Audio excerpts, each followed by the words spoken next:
नमस्कार, news point लेकर हाजिर हूं मैं राजीव। दोस्तों, ईरान पर हमला करने के बावजूद अमेरिका और इजराइल का मकसद पूरा नहीं हुआ, तो अब ईरान के साथ साथ ये दोनों देश दूसरे देशों से या तो अपनी दोस्ती तोड़ रहे हैं या फिर नए सिरे से दुश्मनी कर रहे हैं। खासकर रूस और चीन, ये दोनों शक्तिशाली देश अब अमेरिका के सामने तनकर खड़े हो गए हैं और ईरान के हक में आवाज उठा रहे हैं। रूस के विदेश मंत्री सर्गेई लावरोव इस समय चीन दौरे पर हैं। चीन गए हुए हैं रूस के विदेश मंत्री सर्गेई लावरोव, जहां उन्होंने ईरान के परमाणु कार्यक्रम पर बोलते हुए कहा कि अंतर्राष्ट्रीय परमाणु ऊर्जा एजेंसी ने कभी यह दर्ज नहीं किया कि ईरान का यूरेनियम संवर्धन सैन्य उद्देश्यों के लिए हो रहा है। इसीलिए रूस किसी भी ऐसे समझौते को स्वीकार करेगा जो तेहरान के हितों के अनुरूप हो। रूस ईरान के उच्च समृद्ध यूरेनियम को फ्यूल ग्रेड में बदलने या सुरक्षित तरीके से स्टोर करने में मदद कर सकता है। यह प्रक्रिया ईरान के शांतिपूर्ण परमाणु कार्यक्रम के अधिकारों का उल्लंघन किए बिना की जा सकती है। यह बात यहां पर सर्गेई लावरोव ने कही है, रूस के विदेश मंत्री। आपको बता दूं कि ईरान के पास मौजूद उच्च समृद्ध यूरेनियम का भंडार अमेरिका के साथ वार्ता में बड़ा विवाद बना हुआ है। आप जानते हैं, यूरेनियम एनरिचमेंट के मामले में ही यहां पर बात अटकी हुई है। अभी तक अमेरिका ने ईरान से अपने संवर्धन कार्यक्रम को पूरी तरह खत्म करने और लगभग 460 किलोग्राम यूरेनियम को हटाने की मांग की है। रूस पहले भी ओबामा दौर में परमाणु समझौते के दौरान ईरान के समृद्ध यूरेनियम के प्रबंधन में अहम भूमिका निभा चुका है। लावरोव ने यह भी कहा है कि ईरान की प्रतिक्रिया अमेरिकी आक्रामकता का नतीजा है और इसका हल बातचीत से ही संभव है। चीन दौरे के दौरान लावरोव ने कहा कि खाड़ी के अरब देश भी मानते हैं कि अगर अमेरिका की ओर से आक्रामक कदम नहीं उठाए जाते तो ईरान हॉर्मुज स्ट्रेट को बंद करने की स्थिति में नहीं आता। लावरोव ने अमेरिका से अपील की कि वो पश्चिम एशिया में अपनी आक्रामक नीति को रोके, क्योंकि इससे उसके सहयोगी देशों को भी नुकसान हो रहा है।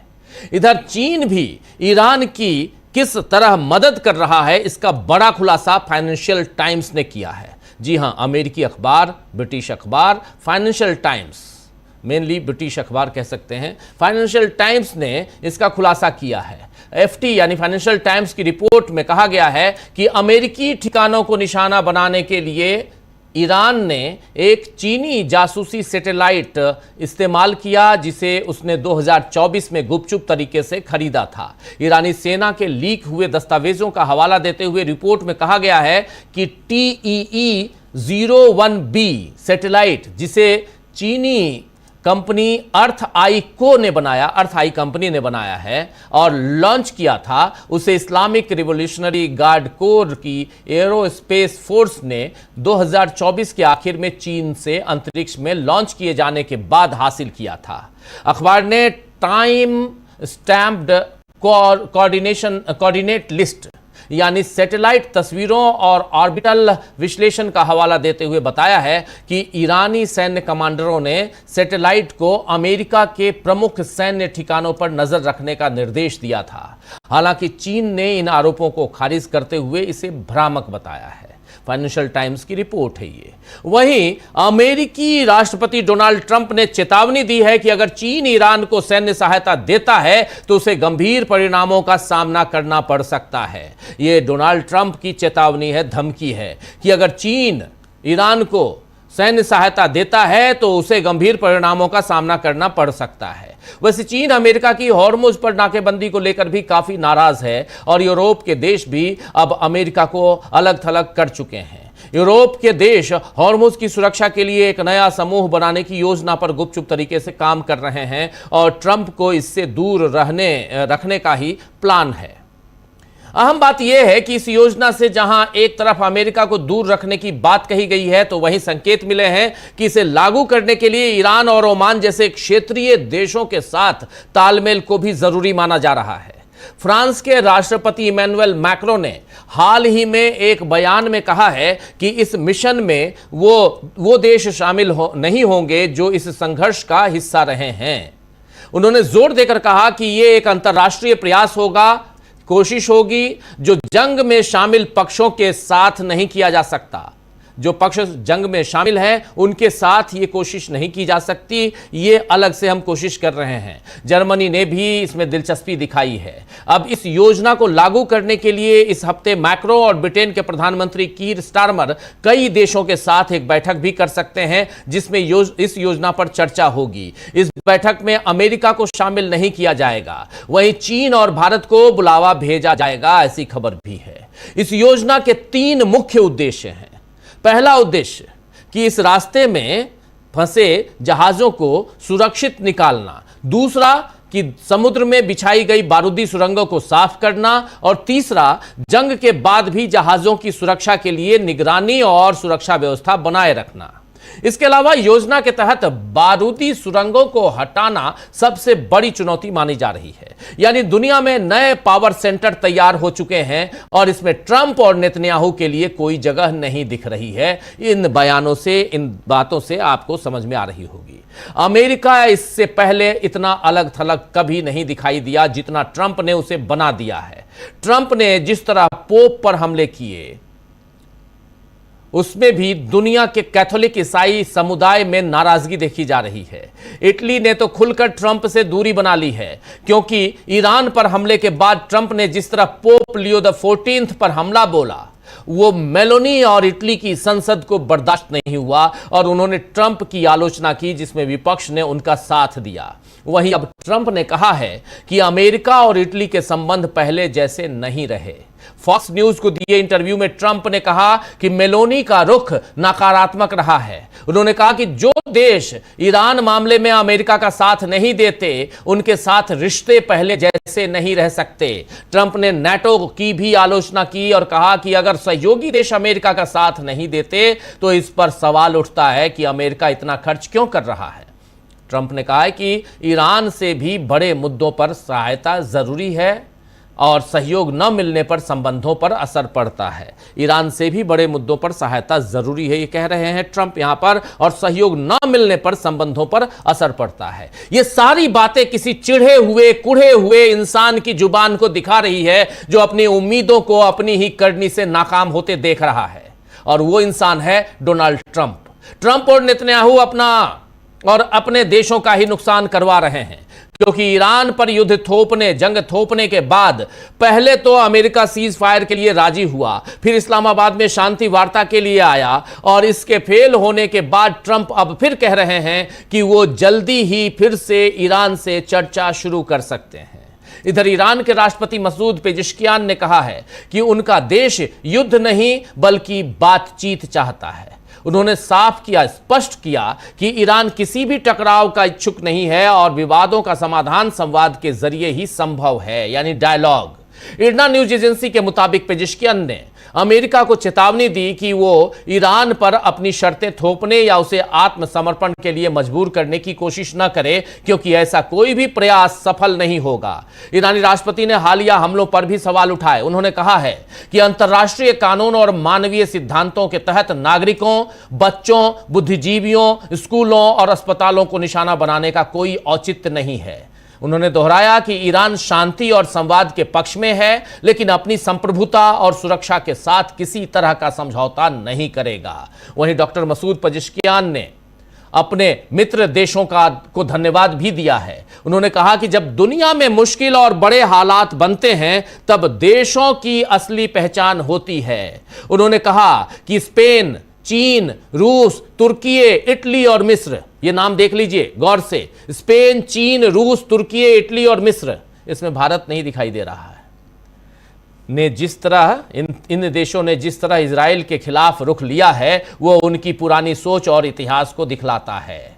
ये बात साफ साफ यहां कही है पेजिशकियान ने, यानी ईरान ने साफ साफ यहां इस लिस्ट में, अपने दोस्तों की लिस्ट में भारत का नाम नहीं रखा है। ये गौर फरमाने वाली बात है। तो ईरान ने अपने दोस्तों और दुश्मनों की अच्छे से शिनाख्त कर ली है, लेकिन ट्रंप इस मामले में चूक गए हैं और ईरान पर उनकी सोच भी बार बार बदल रही है। परमाणु हथियार खत्म करने के नाम पर छेड़ी गई लड़ाई होर्मुज बंद करने के पावर तक पहुंच गई, यानी होर्मुज पर किसका हक होगा यहां तक पहुंच गई, और ट्रंप अब भी नहीं समझ पा रहे हैं कि उन्हें आगे करना क्या है। वाशिंगटन पोस्ट का कहना है कि अमेरिका आने वाले दिनों में पश्चिम एशिया में, यानी जो उनके लिए अमेरिका के लिए मध्य पूर्व है, सेंट्रल एशिया है, इस मिडिल ईस्ट है, उसमें हजारों सैनिकों को भेजने की योजना बना रहा है। यह जानकारी अखबार ने अधिकारियों के हवाले से दी है और माना जा रहा है कि यह कदम ट्रंप प्रशासन ने ईरान पर दबाव बढ़ाने और समझौते तक पहुंचाने की कोशिश के रूप में उठा रहा है। लेकिन ट्रंप ने इससे पहले ईरान से फिर बातचीत की बात भी कही है। तो खुद में उलझे ट्रंप क्या ईरान पर लड़ाई के मुद्दे को और उलझाए रखेंगे और अमेरिकी जनता समेत उनके सहयोगी देश कब तक इस स्थिति को बर्दाश्त करेंगे? आज इस पर चर्चा करेंगे। ईरान जंग में बड़ा खुलासा, और इस खुलासे के बाद एक और बड़ी खबर कि हॉर्मुज से उल्टे पांव लौटा अमेरिका। ये कैसे अमेरिका लौटा है, ये भी आप तक हम पहुंचाएंगे। अभी से थोड़ी देर पहले खबर ये आ रही थी कि हॉर्मुज से अमेरिका ने डोनाल्ड ट्रंप के आदेश पर अपने तमाम जो घेराबंदी, नाकेबंदी उन्होंने की थी, उसको खोल दी है और वहां से वो वापस अपने युद्धपोतों को वापस बुला लिया है अमेरिका ने। ये अभी थोड़ी देर पहले, 10 मिनट पहले की खबर बता रहा हूं। आखिर इसके मायने क्या हैं? चलिए चर्चा की शुरुआत करते हैं। हमारे साथ कुछ वरिष्ठ साथी जुड़े हुए हैं, उनसे पहले आपका परिचय करवाता हूं, आगे बढ़ते हैं। इस वक्त हमारे साथ 5 वरिष्ठ साथी जुड़े हुए हैं और एक साथी जॉन अबेदी साहब सीधे जुड़े हुए हैं हमारे साथ ईरान से। जॉन साहब, आपका स्वागत है इस चर्चा में, आपका इस्तकबाल करता हूं। हमारे साथ इधर प्रोफेसर अखिल स्वामी जी हैं। जी, प्रोफेसर अखिल स्वामी जी हैं हमारे साथ सुनील शुक्ला जी हैं हमारे साथ, प्रशांत टंडन जी हैं और हमारे साथ बने हुए हैं अमलेंदु उपाध्याय जी।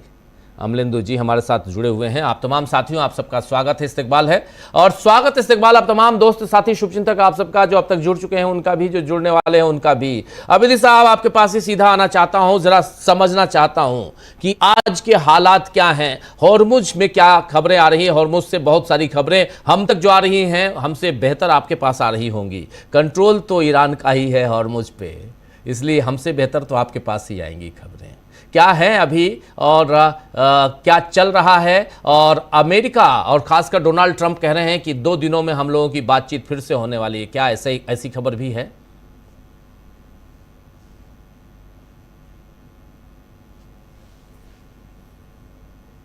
अबेदी साहब शायद डिस्कनेक्ट हो गए हैं, कनेक्ट होते हैं, उनके पास आता हूं दोबारा, लेकिन जल्दी से प्रोफेसर अखिल स्वामी जी, अमेरिका कह रहा है स्वामी जी कि 2 दिनों में हम बात करेंगे। हाँ, अबेदी साहब आ गए। चलिए अबेदी साहब, सवाल आपसे यही कर रहा था कि अमेरिका का कहना है कि 2 दिनों में बातचीत होगी, ये दूसरी बातचीत, शांति वार्ता, वहां पीस टॉक, क्या ऐसी कोई खबर है? जी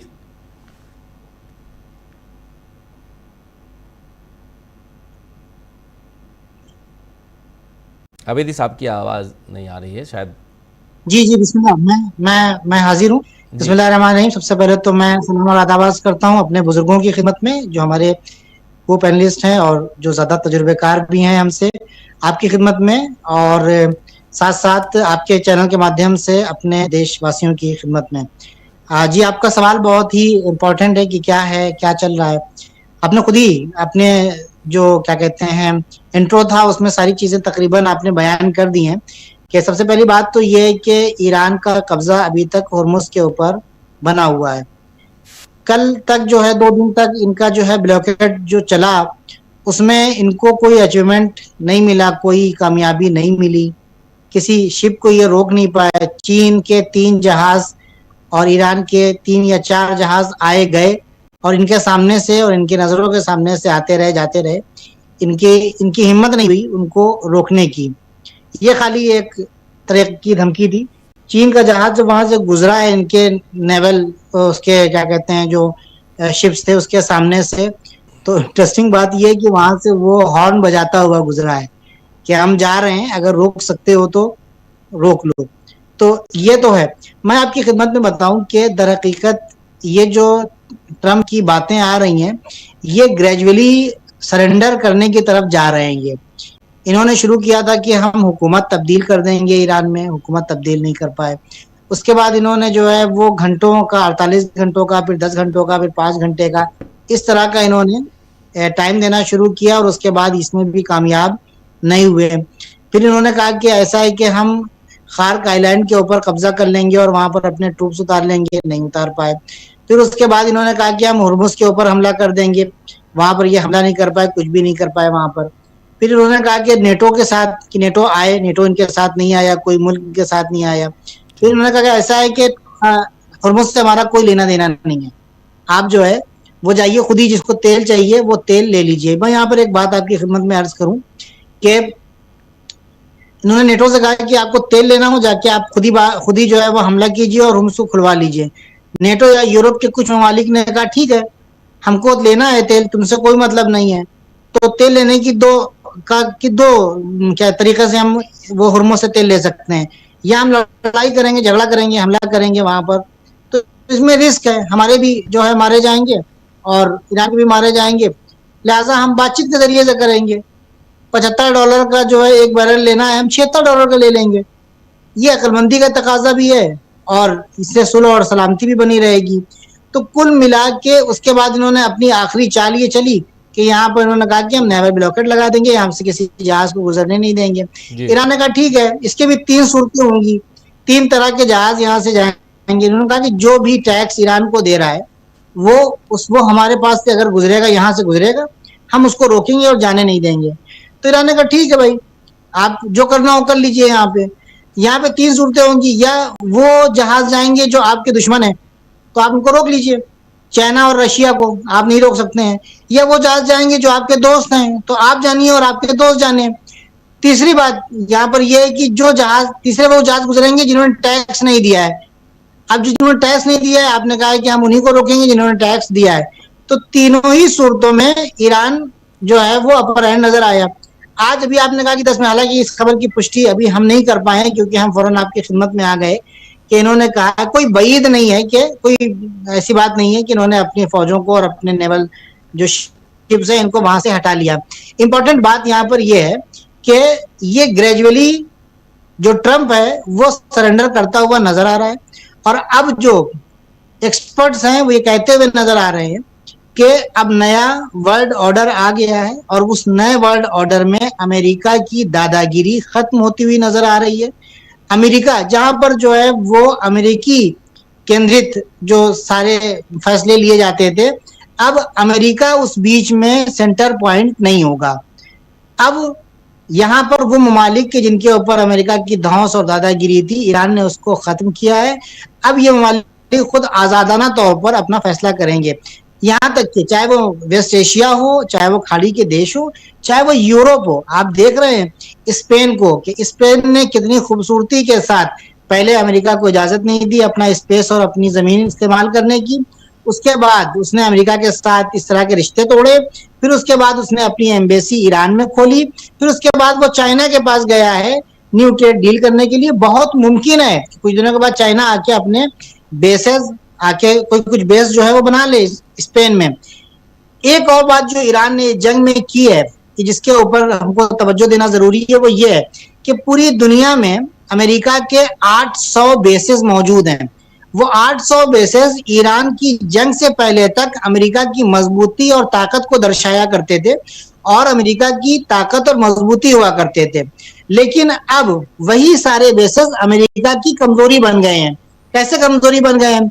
वो जो बेसेस 17-18 बेसेस इस मिडिल ईस्ट में हुआ करते थे, ईरान ने अक्सर बेसेस को बुरी तरीके से तबाह करके अमेरिका को यहाँ पर लूड़ा और लंगड़ा कर दिया है। उनके जो सिपाही हैं वो होटलों में छुपे हुए हैं, इधर उधर छुपे हुए हैं। अभी तो खबरें ये आ रही हैं कि कार्गो प्लेन्स में भर भर के इनको ले जाया जा रहा है, और बहुत से इनके सिपाही जो हैं वो जॉर्डन की तरफ मुंतकिल हो रहे हैं और वहां से ये जाएंगे। तो अब पूरी दुनिया में वो ममालिक के जिनको अमेरिका ने दबा के रखा था इस बुनियाद के ऊपर कि देखो तुम्हारे इर्द गिर्द हमारे बेसेस मौजूद हैं, हम तुमको मार देंगे, अब वो ममालिक भी इनके ऊपर हमला कर सकते हैं। इनके जो इंटरसेप्टर्स थे उसकी औकात समझ में आ गई है। हार्ट जो 7-8 अदद थे, 5 तो उसमें से ईरान ने गिरा दिया है। इसके अलावा कुवैत, CBS न्यूज के मुताबिक कुवैत पे जब दूसरे दिन, यानी हमले के दूसरे ही दिन जब ईरान ने कुवैत पे हमला किया है, तो एक कमांडर का कहना है सर कि जब ईरान का हमारे ऊपर हमला हुआ तो हमारे पास कोई इंटरसेप्टर था ही नहीं, हमारे लिए कोई एयर डिफेंस सिस्टम था नहीं, कोई डिफेंस नहीं था, जिसके नतीजे में कई अदद अमरीकी फौजी वहां पर हलाक हुए हैं। तो इन तमाम बातों को अगर कंक्लूड किया जाए तो ये निकलता है कि ईरान ने बहुत ही प्लानिंग के साथ और स्ट्रेटेजिकली जो है वो काम किया, और इस वक्त वो इस रीजन में एक बहुत ऊंची और बहुत ही बड़ी ताकत बनकर उभरा है।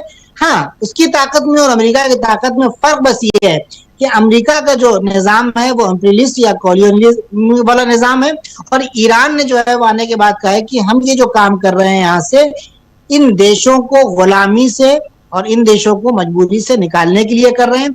जब ये लोग यहाँ से चले जाएंगे तो हम लोग मिल के दोस्ती के साथ इस एरिया को, इस क्या कहते हैं इलाके को, यहाँ पर अमन अमान और सिक्योरिटी कायम करेंगे। जी जी जी, इस बीच एक बड़ी खबर आ रही है आपके पास। आबिदी साहब, आपके पास दोबारा आना चाहता हूं।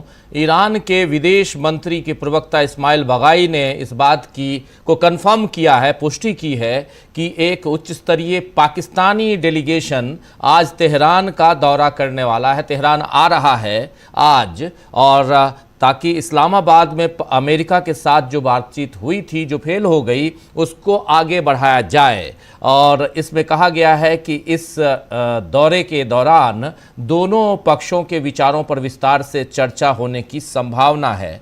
यदि कोई वार्ता एक पक्ष द्वारा दूसरे पक्ष पर शर्तें थोपने पर आधारित है तो वो वार्ता नहीं है, वो तानाशाही है। ये बात बगाई ने कही है। और आप इसके अलावा ईरान को परमाणु ऊर्जा के शांतिपूर्ण उपयोग का जो अधिकार प्राप्त है वो ऐसा अधिकार नहीं है जो हमें किसी ने दिया हो और जिसे दबाव या जंग के तहत हमसे छीना जा सके। और खासकर मामला यूरेनियम एनरिचमेंट का है। और इसी पर यानी आगे जो दो तीन दिनों में जो बातचीत की बात कर रहे हैं डोनाल्ड ट्रंप, उसमें आज एक पाकिस्तानी डेलीगेशन, क्योंकि ईरान बार बार कह रहा है कि हमको रिस्क है और ईरान का भरोसा खासकर इजराइल के ऊपर नहीं है, और ऐसे में ईरान का कोई भी डेलीगेशन, ये भी खबर आ रही थी कि पाकिस्तान चाह रहा है कि एक छोटा डेलीगेशन ईरान का पाकिस्तान आए, पाकिस्तान और ईरान इस विषय में बातचीत करें, उसके बाद फिर अमेरिका से बातचीत हो। पाकिस्तान इसमें लगा हुआ है, लेकिन अब ईरान के कहने पे पाकिस्तानी डेलीगेशन ईरान आ रहा है, तेहरान आ रहा है। ये ईरान के ही फॉरेन मिनिस्टर के जो स्पोक्स पर्सन हैं इस्माइल बगाई, उन्होंने ये जानकारी दी है, उनके हवाले से ये बता रहा हूँ। अब यहाँ से ये जो पीस टॉक है इसको आप कितना आगे बढ़ते हुए देखते हैं? और अभी आप बहुत अच्छी जानकारी, अच्छा इन्फॉर्मेशन आप दे रहे थे कि 800 बेसिस, अमेरिकी बेसिस पूरी दुनिया में, और उसमें से कई तो बेसिस को ईरान ने तबाह कर दिया जो आसपास के थे, जिसमें से 15-17 बेस तो तबाह कर दिए इस जंग के दौरान। वो देखा, उसकी खबरें आ रही थीं। और यहाँ से वर्ल्ड ऑर्डर को हम बहुत तेज़ी से बदलते हुए भी देख रहे हैं, उस पर भी हम लोग इसी न्यूज़ पॉइंट में कई बार चर्चा कर भी चुके हैं। तो यहाँ पे दो बातें आती हैं, एक इस डेलीगेशन का, और इससे कोई जानकारी आप तक हो तो ज़रूर बताइए। और दूसरी बात, चूँकि ये विदेश मंत्रालय के प्रवक्ता के हिसाब से ये जानकारी आई है इसलिए बता रहा हूँ। दूसरी बात, अमेरिका, ये तस्वीर तो वहाँ की है, पाकिस्तान की है जब उस समय बातचीत हुई थी। ये पिछले हफ्ते की तस्वीर है, वीकेंड पे जो बातचीत हुई थी वो तस्वीर है, लेकिन अभी शायद ऐसी तस्वीर ईरान से आए। दूसरी बात मैं ये कह रहा हूँ कि अमेरिका यहाँ हॉर्मुज के बारे में खबर आ रही है कि वो वहाँ से जो नाकेबंदी करने की कोशिश थी उससे वो अमेरिका पीछे हट गया है। जरा इस पर क्या खबर है, कंफर्मेशन जरा दीजिए। और आखिर अमेरिका को क्यों पीछे हटना पड़ा? आप पहले अपने वक्तव्य में बहुत कुछ बता चुके हैं, लेकिन उसमें थोड़ा सा ये पुट को जोड़ने की कोशिश कीजिए। जी देखिए, पहली बात, बकाई साहब को जो मैसेज आया था हक के बारे में कि हमारा क्या कहते हैं यूरेनियम एनरिचमेंट का हमारा हक है, और ये अभी थोड़ी देर पहले ये मैसेज आया था। अभी आपने जो पाकिस्तान डेलीगेशन की बात की है, पाकिस्तान डेलीगेशन जो है वो मुख्तलिफ ममालिक में, ईरान आने से पहले मुख्तलिफ ममालिक में जाकर आया है। तुर्किया उसमें से एक मुल्क है। हो सकता है कि वो ईरान भी आ रहा हो, क्योंकि ये अभी की न्यूज़ है, मैंने भी इसको चेक नहीं किया है। अगर आ रहा है तो इसमें जाहिर सी बात है जो पिछली बातें हुई थी वहां पर, मैं आपको पिछली टॉक्स का जो एक खुलासा है वो बता दूं 2 जुमलों में। वहां पर जो बात हुई थी वो ये थी उधर की अमेरिका की तरफ से जो डिमांड थी, पहली डिमांड ये थी कि हुर्मुज हमको दे दो। दूसरी डिमांड ये थी कि यूरेनियम जो है वो 400 जिसे कहते हैं कि यूनिट जो उन्होंने तैयार कर लिया है वो पूरी तुम हमको दे दो, हम लेकर उसको जाएंगे अपनी जगह पर। ईरान ने कहा भाई हम हुर्मुज आपको क्यों दे दें, आप होते कौन है, और साथ साथ जो है वो हम अपनी यूरेनियम आपको क्यों दे दें, आप कौन होते हैं, क्या है आप। एक ये दो बातें, ये बहुत इंपॉर्टेंट बात थी। साथ ही जो है वो ईरान के जो फॉरेन मिनिस्टर हैं अरागची साहब, इनकी तस्वीर भी आप अभी चला रहे हैं, वो जो गुफ्तगू चली थी वो तकरीबन 21 घंटा चली है सर। उस 21 घंटे में 18 घंटा जब कंप्लीट हुआ है तो उस वक्त अरागची साहब ने मैसेज दिया था कि जो हमारा क्या कहते हैं तवाफुक है, हमारे जो क्या कहते हैं जो हमारी बातचीत है वो किसी नतीजे पर पहुंचने में इंचेस अवे, कुछ इंचेस जो है वो दूर है। यानी ये बहुत अच्छी टॉक्स चल रही हैं, लेकिन आखिर के 3 घंटे में जेडी वेंस ने ट्रंप को 6 से 7 मरतबा या 6 से 12 मरतबा कॉल्स की हैं। उसके बाद से एकदम से ये बात पलटती हुई नजर आ रही है। अब वहां पर ये हुआ कि नहीं भाई हम आपकी बात नहीं मानेंगे, और वहां पर ये रखा कि हुर्मुज हमारे पास होनी। दरअसल देखिए ये जंग जो है वो उसकी है ही नहीं क्या कहते हैं न्यूक्लियर वेपन की या परमाणु हथियार की, इस चीज की। ट्रंप ने कई मर्तबा कहा है, आप देखिए ट्रंप ने वेनेजुएला के बारे में ये नहीं कहा कि वेनेजुएला तेल हमको दे दे, वेनेजुएला कहा कि वेनेजुएला के पास बहुत सा तेल है वो हमारा है, क्यूबा के पास जो कुछ है वो हमारा है, ग्रीनलैंड के बारे में वो कह रहा है वो हमारा है। उसने ये गलती यहां पर भी की है कि मिडिल ईस्ट में जो कुछ है वो हमारा है, वो इस सोच के साथ आया है, और यहाँ पे उसको मुंह की खानी पड़ी है, बहुत कस के पड़ी है उसको, यानी इतनी कस के पड़ी है कि उसका चेहरा जो है वो लाल हो गया है। अभी जो आप ये बात कह रहे हैं ना कि इन्होंने अपने ब्लॉकेट जो है जो नेवल शिप्स थे वो हटा लिए हैं वहां से, और अगर ये न्यूज सही है तो इनको हटाना पड़ता, क्योंकि इनकी चल नहीं रही थी वहां पे। ये किसको रोकते, ईरान का एक शिप भी अगर ये रोकते तो 300 किलोमीटर की रेंज के अंदर है। इनके 10,000 के सैनिक जो कह रहे हैं कि वहां पर रखा हुआ है वो मारे जाते और वो खत्म हो जाते, इनके शिप्स जो है बर्बाद हो जाते, बिलियंस ऑफ डॉलर फिर जाते। इस वक्त जो इनकी थूथू हो रही है पूरी दुनिया में, खासतौर पर इनके मुल्क में जो डेमोक्रेट्स हैं वो इनके मुकाबले में खड़े हो गए हैं। कैथोलिक लोग जो हैं जो इनके हाथ से निकलते हुए जा रहे हैं वहां पर। आप देखें अभी क्या कहते हैं मेगन कैली जो इनकी बहुत बड़ी कैंपेनर थी, जिस वक्त इन्होंने मागा का कैंपेन चलाया था, अभी वो कहती हुई नजर आ रही है कि ये बहुत गलत किया है। इन्होंने पोप लियो के साहब के साथ जो है वो बहुत बड़ा पंगा ले लिया है, ये खुद जीसस बन गए हैं। तो ये सारी चीजें इनके गले की हड्डी बन गई है, इनको यहां से निकलना पड़ेगा। बस ये ग्रेजुअली सरेंडर कर रहे हैं साहब, हम आपकी खिदमत में अर्ज करें कि ये धीरे धीरे यहाँ से निकल रहे हैं, और अब ये अपनी आखिरी सांसें यहाँ पर लेते हुए नजर आ रहे हैं। रही बात बातचीत की, ईरान ने ये कहा हुआ है कि हम किसी भी सूरत बातचीत से इनकार नहीं करते हैं, मगर बातचीत की शर्त यह है कि बातचीत मोहतरमाना अंदाज में होनी चाहिए, बातचीत शराफत के साथ होनी चाहिए। ये गुंडागर्दी तू ऐसा कर दे मैं ये कर दूंगा, नहीं, ये कबूल नहीं है, ना ये कबूल करेंगे हम, और ना हम ऐसा काम करते हैं। हम लोग शरीफ लोग हैं, हम लोग शराफत से बात करते हैं, हम लोग तमीज से बात करते हैं।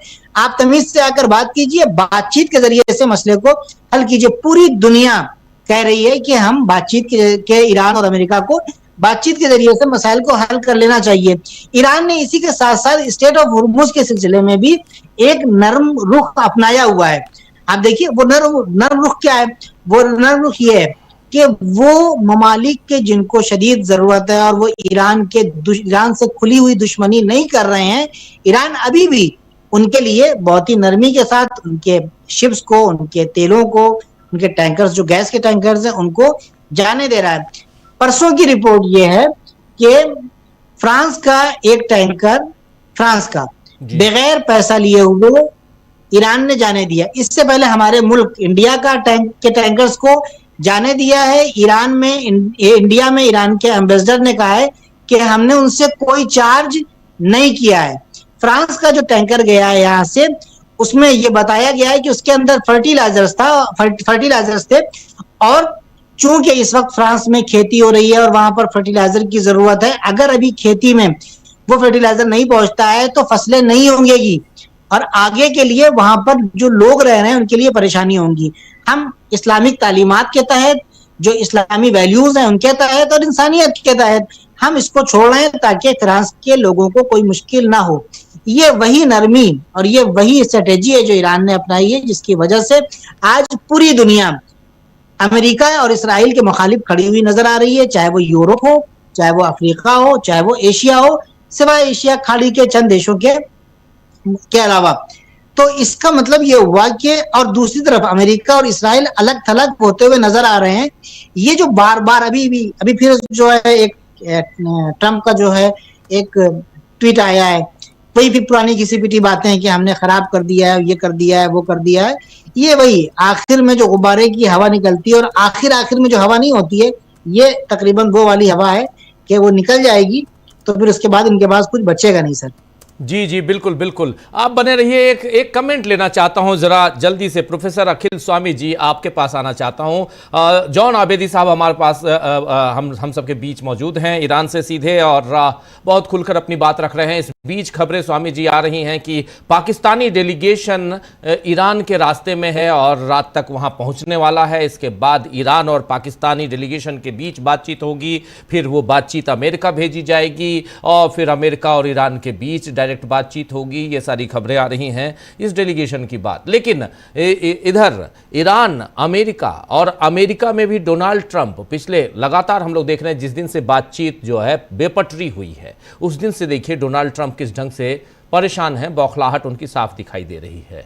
हॉर्मुज पे केंद्रित होना चाहते थे, अब हॉर्मुज से भी उनको कुछ नहीं मिल रहा है। डोनाल्ड ट्रंप का ज़रा यहाँ पर रुख ज़रा ये बताइए, और क्या सचमुच आपको लगता है कि अब आज 2-3 बयान आए हैं स्वामी जी जिसमें डोनाल्ड ट्रंप कह रहे हैं कि ये जंग समाप्त हो गई है, जंग आगे नहीं है। फिर बोलते हैं कि थोड़ा बहुत जो बचा हुआ मामला है उसको हम सुधार लेंगे, उसमें हम ईरान को मजा चखा देंगे। फिर उनको मतलब खुद से कुछ लेकिन पहला सेंटेंस उनका जो होता है वो सही निकलता हुआ दिखाई देता है। मैं पढ़ रहा था उनके कई सारे बयान, देख रहा था, तो उसमें फर्स्ट सेंटेंस वो सही दिल से बोलते हैं, जो सच है वो बोलते हैं, उसके बाद उसको थोड़ा सा ढकने की कोशिश करते हैं, चादर लेके आते हैं। जरा इससे पूरी दुनिया में डोनाल्ड ट्रंप जैसे लीडर के रहने से दुनिया पर क्या असर पड़ रहा है, ये ज़रा बताइए। भारत पर भी क्या असर पड़ रहा है, क्योंकि कल भारत के प्रधानमंत्री और डोनाल्ड ट्रंप दोनों के बीच 40 मिनट की बातचीत हुई है।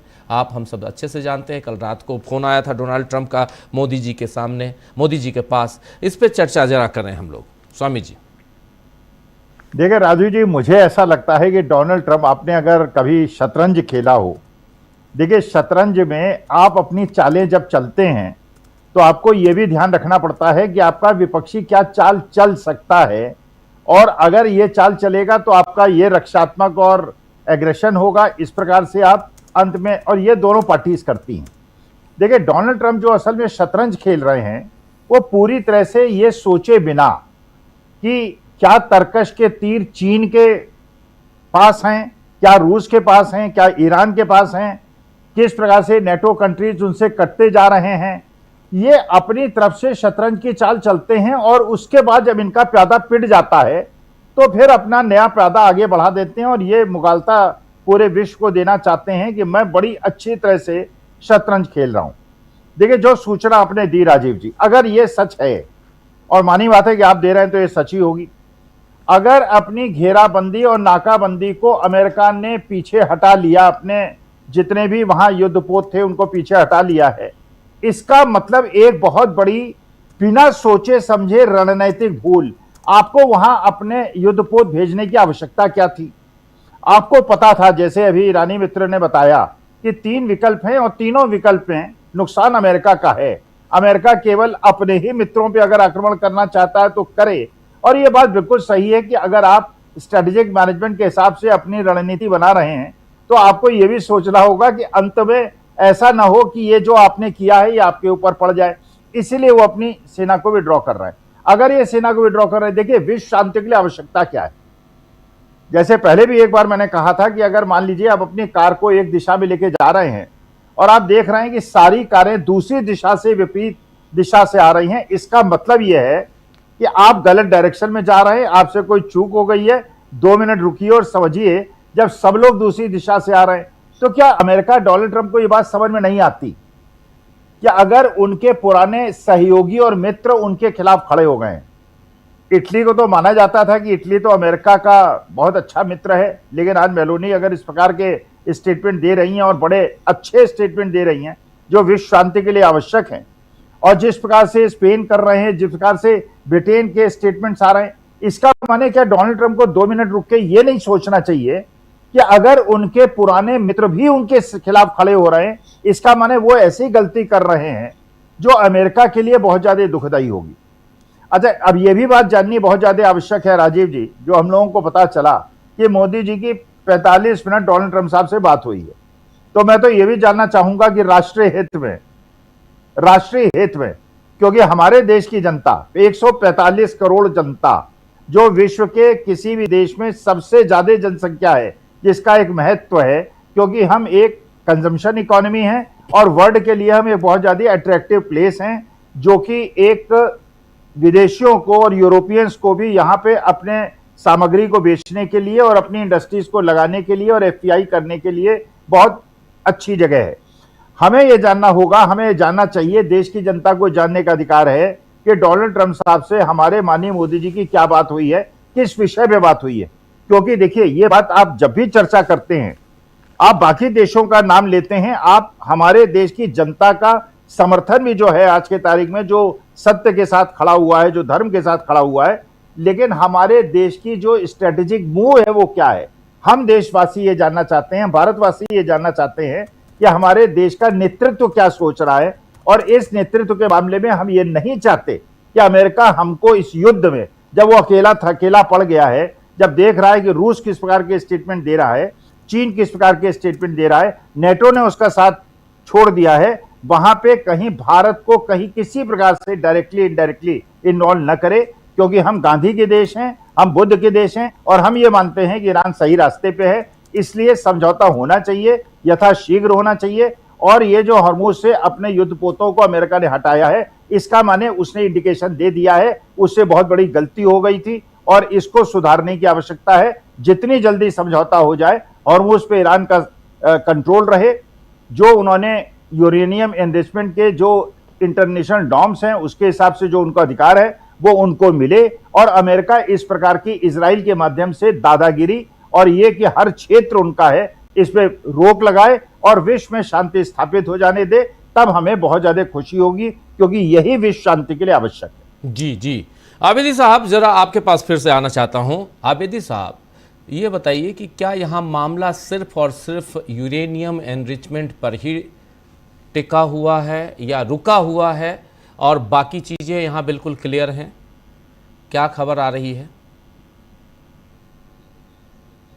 पहले से कहता हुआ आ रहा है। देखिए, आपको बताएं, जब जिस जमाने में बातचीत चल रही थी हमले से पहले, उस वक्त की बात अभी निकल के आई है कि ईरान ने एक बात ये कही थी कि देखिए ऐसा है, हमारा जो हक है, हम यूरेनियम बना रहे हैं, हमारा हक है, हम चाहते हैं कि उसको अपनी बिजली के लिए, खेती के लिए, दवाओं के लिए उस जगह के ऊपर उसको इस्तेमाल करें, और ये हमारा हक है, इसमें कोई हमको रोक नहीं सकता है।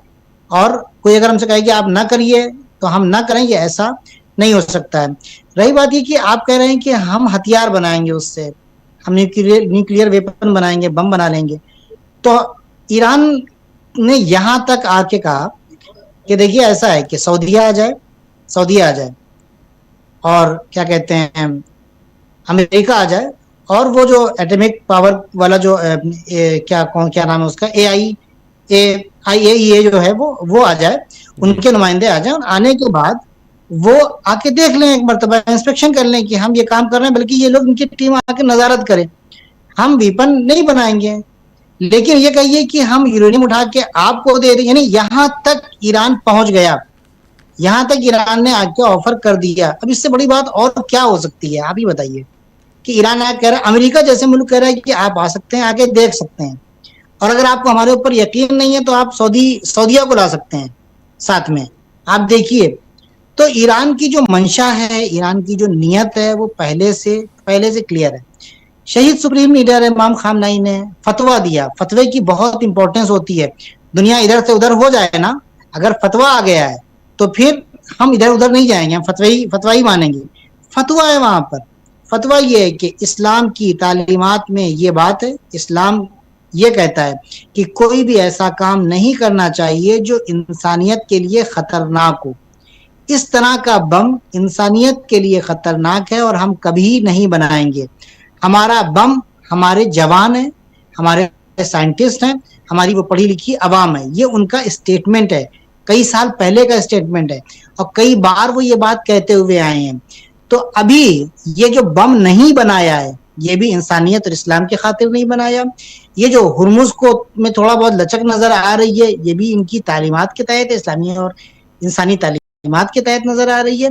तो यूरेनियम वाला मसला नहीं है, असल मसला ये है कि अमेरिका चाहता है कि इस पूरे इलाके के ऊपर अपना कब्जा जमाए रखे, ताकि इसराइल जो उसकी प्रॉक्सी है, जो उसकी एक तरीके से बनाई हुई औलाद है यहाँ पर, वो खुल के जेनोसाइड कर सके, खुल के लोगों को मार सके, खुल के बच्चों का कत्लेआम कर सके, खुल के वो हर तरह की बर्बादी कर सके। एक बात मेरी कल हो रही थी एक न्यूज चैनल के ऊपर, तो उन्होंने कहा कि क्या इस बात की संभावना है, मुझसे सवाल किया नहीं, क्या इस बात की संभावना है कि हमारे मुल्क के जो प्राइम मिनिस्टर हैं, वो जैसा कि भी आपने कहा कि 40 मिनट बात हुई, वो उनके साथ आके बात करें, पेज़ेश्कियान साहब जो है वो बैठ के ट्रम्प के सामने बात करें। तो मैंने वहां कहा देखिए ऐसा है कि बातचीत के लिए भी पैरामीटर तय होने चाहिए। आप बातचीत किससे कर रहे हैं? एक तरफ शरीफ इंसान है, डॉक्टर है, पढ़ा लिखा है, सर्जन है, और एक तरफ एप्स्टीन फाइल में जो है मुलव्विस शख्स है, जो बलात्कारी है, जिसने बच्चों के ऊपर जो है वो तशद्दुद किया हुआ है, जिसके बारे में मैं बात नहीं कर सकता, इस तरह गंदी गंदी बातें करता है। पहली बात तो ये तय होना चाहिए कि बात कैसे होगी, किस तरीके से होगी। इस बातचीत में सबसे बड़ी बात यह है कि यहाँ पर अक्ल का इस्तेमाल नहीं हो रहा है, यहाँ पर दादागिरी का इस्तेमाल हो रहा है। यहाँ पर जो बात हो रही है वो ये कि हम बड़े हैं, हम गुंडे हैं, हम ताकतवर हैं और तुमको हमारी ताकत के आगे झुकना पड़ेगा, ये वाली बात हो रही है। ईरान कह रहा है कि नहीं, अब जुल्म बर्दाश्त नहीं होगा।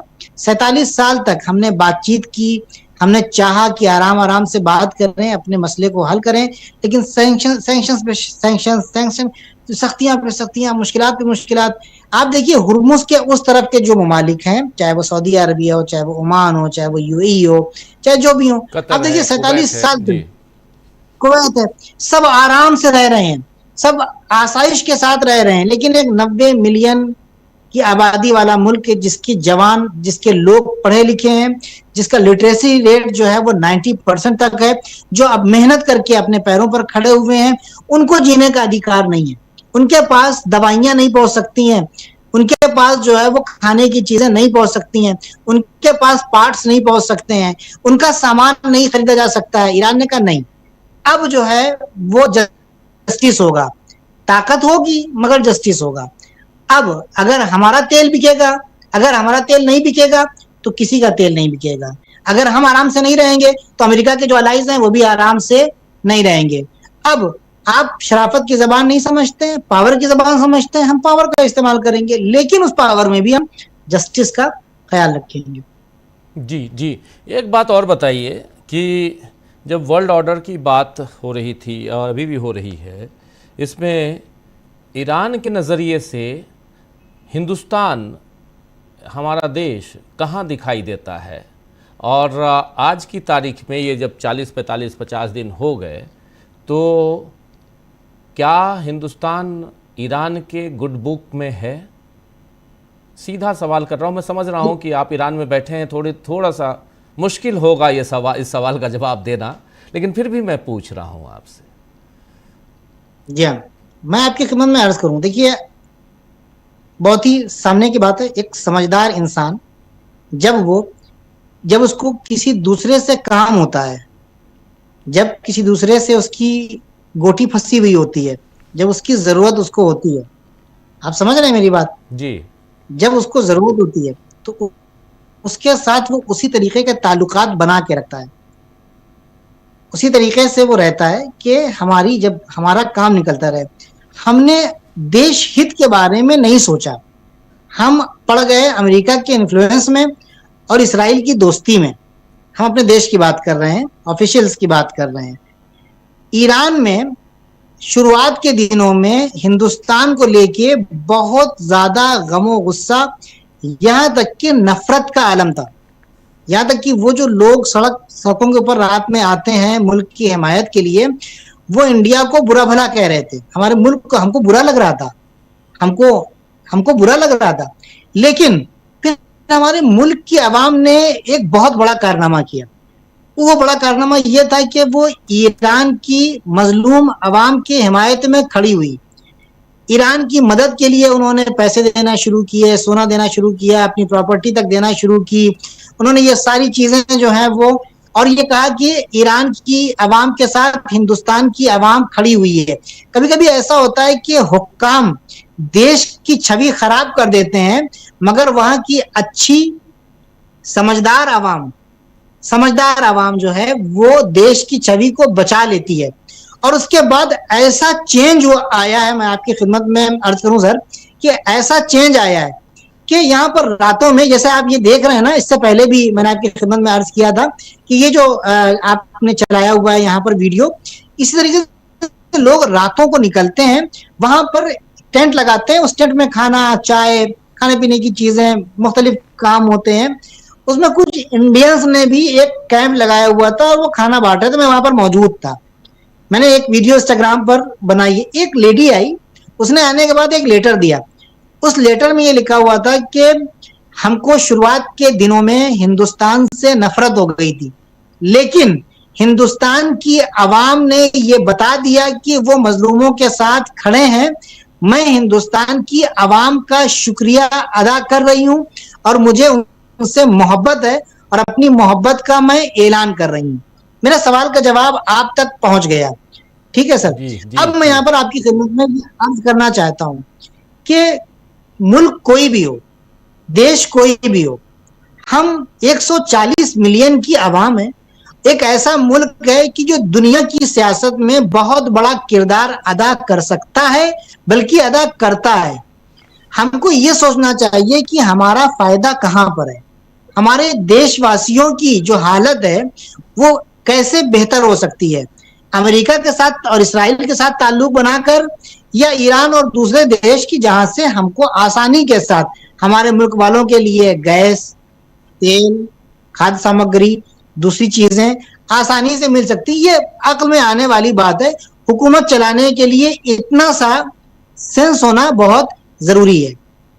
जी जी, बिल्कुल बिल्कुल, आप सही कह रहे हैं। थोड़ा सा बने रहिए, मैं जल्दी से जरा प्रशांत टंडन जी आपके पास आना चाहता हूं। प्रशांत जी, बहुत सारी बातें हम लोग कर रहे हैं, बहुत जॉन आबिदी साहब हैं और इनके ज़रिए बहुत कुछ ईरान से डायरेक्ट हम समझ पा रहे हैं। जरा इन 2 दिनों के घटनाक्रम में पर अगर नज़र डालें, जिसमें डोनाल्ड ट्रंप सेंटर पॉइंट में हैं, हॉर्मुज को सेंटर पॉइंट में लाना चाहते थे, हॉर्मुज में वो मात खा गए हैं, ये साफ दिखाई दे रहा है। और अब इस्लामाबाद से एक डेलीगेशन तेहरान आ रहा है, ये खबर भी आ रही है। यहाँ से आगे क्या कुछ देखते हैं आप? जी बहुत साफ हो गई हैं पिछले 48 घंटे में। एक कि सीज फायर का एक्सटेंशन होगा, यानी 21 अप्रैल के बाद सीज फायर को एक नया एक्सटेंशन मिलेगा, ये लगभग तय बात हो गई जी। दूसरी बात है कि बातचीत का सेकेंड राउंड होगा। काफी संभावना है कि इस्लामाबाद में ही हो, बीच में बातें आ रही थी कि जेनेवा होगा, कहीं और होगा। तीसरी बात कि ट्रंप इस ईरान वॉर से रिट्रीट ले रहे हैं और वो सोशल मीडिया की पोस्ट के जरिए उसको कवर अप दे रहे हैं। यानी ये युद्ध 2-3 फ्रंट पे लड़ा जा रहा है और एक ये पहला युद्ध है जो एआई के फ्रंट पे भी है, एआई जनरेटेड कंटेंट के फ्रंट पे भी है। ये पहला युद्ध है और इसमें ईरान ने काफ़ी बड़ी, जितना उसने मिसाइल से नुकसान किया है उतना ही उसका एआई जनरेटेड कंटेंट ने नुकसान किया, परसेप्शन बिल्डिंग में। और जो उनके लीडर्स के बयान जो आए पोप के पक्ष में, ईसा मसीह के पक्ष में, उसने भी एक रोल प्ले किया। और आप देखिए नवंबर में वहाँ चुनाव है और जो स्विंग स्टेट हैं, उसी स्विंग स्टेट ने ट्रंप को सत्ता में लाए वो स्विंग स्टेट में किसका इन्फ्लुएंस ज्यादा है? कैथोलिक क्रिश्चियंस का। जो ट्रेडिशनल रिपब्लिकन पार्टी स्टेट्स हैं वो तो प्रोटेस्टेंट हैं। जो स्विंग स्टेट हैं वो कैथोलिक हैं। अब आप समझ आइए कि नवंबर में क्या होने जा रहा है। तो कुल मिला के ये है कि ये चीजें, 3 घटनाएं तो हो रही हैं। एक, ट्रंप विड्रॉ कर रहे हैं वॉर से। अब वो उसको जाहिर सी बात है कि एक कहानी गढ़ेंगे। वो कहानी के सिलसिले आपको उनके ट्रूथ सोशल के जरिए मिल रहे हैं। दूसरी बात कि सीज फायर का एक्सटेंशन होगा, और तीसरी बात की बातचीत होगी, और उस बातचीत में कोई ना कोई हल निकलेगा। कल भी मैंने कहा था कि देखिए, हॉर्मुज़ मुद्दा नहीं है। जो एग्जिट पॉइंट अमेरिका ढूंढ रहा है, जो उसको मिल गया है, वो है न्यूक्लियर। अब उसमें ईरान और अमेरिका दोनों एक मुद्दे पर राजी हैं कि suspension of nuclear programme. Iran कह रहा है 5 साल, वो कह रहे हैं 20 साल। यानी ये अब जो है ये नेगोशिएटिंग टेबल पे ये मामला है। यहीं से एग्जिट पॉइंट को निकलना है, जिसपे ट्रंप जो है वो अपनी जीत का ऐलान कर देंगे और ये युद्ध जो है वो खत्म हो जाएगा। दूसरी बात जो इम्पोर्टेंट है वो ये कि चाइना की डायरेक्ट एंट्री हुई है। जब हार्मोज को ब्लॉक करने की कोशिश की अमेरिका ने, तो डायरेक्ट एंट्री चीन की हुई है। और चीन के राष्ट्रपति ने कहा है कि जंगल राज हम नहीं होने देंगे जी। दुनिया जो है वो कानून के जरिए चलेगी, जंगल राज के जरिए नहीं चलेगी। दूसरा डेवलपमेंट आप बता चुके हैं कि इटली की प्रधानमंत्री ने इजराइल से डिफेंस कोऑपरेशन एग्रीमेंट तोड़ दिया है जी। सस्पेंड कर दिया है। हंगरी में जो इलेक्शन हुए और ओरबैन हार गए, उसका बहुत बड़ा असर यूरोप की पॉलिटिक्स में और यूरोप के ईरान के प्रति नजरिए में पड़ रहा है। वो पहले से भी है, लेकिन और पुख्ता हो गया उनकी हार के बाद से। तो ये 3-4 चीजें ऐसी बता रही है कि 2 घटनाएं हो रही हैं। एक, अमेरिका रिट्रीट कर रहा है और ये वियतनाम जैसा रिट्रीट होगा। और और रिट्रीट केवल ऐसा नहीं होगा कि ये टेम्परेरी रिट्रीट होगा अमेरिका का। अमेरिका ग्लोबल जियो पॉलिटिक्स में अपने हाथ पैर कटवा के रिट्रीट करेगा। तो यानी एक न्यू वर्ल्ड ऑर्डर की एक यहाँ से एक भूमिका, एक स्थापना होती हुई दिखाई दे रही है। वो कैसा होगा, कौन सी एजेंसीज रोल प्ले करेंगी, वो मैं कई बार यहाँ पे कह चुका हूँ कि ब्रिक्स के सामने बहुत बड़ी अपॉर्चुनिटी है। अफसोस की बात है कि मोदी साहब इसमें कोई फैसला नहीं ले सकते। और आखिरी बात यह है कि देखिए, हम लोगों ने जब अब डॉक्टर अभिषेक सिंघवी से बात की, तो उन्होंने भी इस बात को कहा था कि भारत के सामने एक बड़ा मौका था कि वापस जो सो कॉल्ड विश्व गुरु का दावा है वो आता। लेकिन ऐतिहासिक भूल की है नरेंद्र मोदी ने। वो युद्ध के 48 घंटे पहले इजराइल में जाकर एक वो मेडल लेकर, वो नया मेडल जो बनाया गया उनके लिए, लेकिन उससे हुआ ये कि भारत का जो अंतर्राष्ट्रीय डिप्लोमेटिक प्रोफाइल है उसको काफी नुकसान हुआ है। और अभी आप देख लीजिए, पूरी दुनिया में गूगल करके देख लीजिए, रिसर्च करके देख लीजिए, भारत अकेला एक लोकतांत्रिक देश है जो इस युद्ध के दौरान नेतन्याहू से मिला, नेतन्याहू के संपर्क में है। और ये बहुत लंबे समय तक भारत में जो फॉरेन पॉलिसी की जो गलतियां हुई हैं उसमें ये शुमार होगा। जी राजीव जी जी जी। फॉरेन पॉलिसी, भारत की फॉरेन पॉलिसी जो है, विदेश नीति है, उसमें जो गलतियां, इसमें ये भी एक गलती मानी जाएगी। आने वाले वक्त में ये देखा जाएगा। लेकिन बहुत विस्तार से बहुत सारी बातें यहाँ पर प्रशांत जी रख रहे थे। एक बार आबिदी साहब आपके पास दोबारा आता हूँ और चर्चा आगे बढ़ाते हैं, और आपको जाना भी है, लेकिन थोड़ा सा एक सवाल मैं चाहता हूँ। और यहाँ पर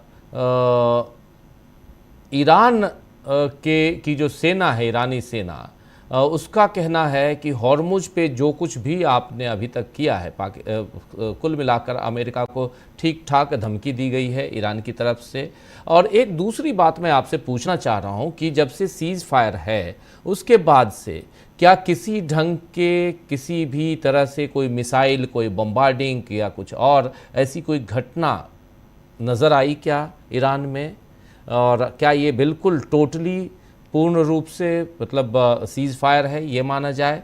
एक जहाज़ के गिरने की खबर आई है और वो भी अमेरिकी जहाज़ के गिरने की खबर, और ये बहुत चौंकाने वाली खबर बताई जा रही है अमेरिका के लिए कि काफ़ी महंगा साबित होता है, और वो भी गल्फ़ कंट्रीज़ के बीच। ये सारी जो चीज़ें हैं, ज़रा मैं थोड़ा, चूँकि आप वहाँ हैं, ये लिबर्टी ले रहा हूँ कि आपसे ज़रा कंफर्म करूँ कि क्या कुछ चल रहा है।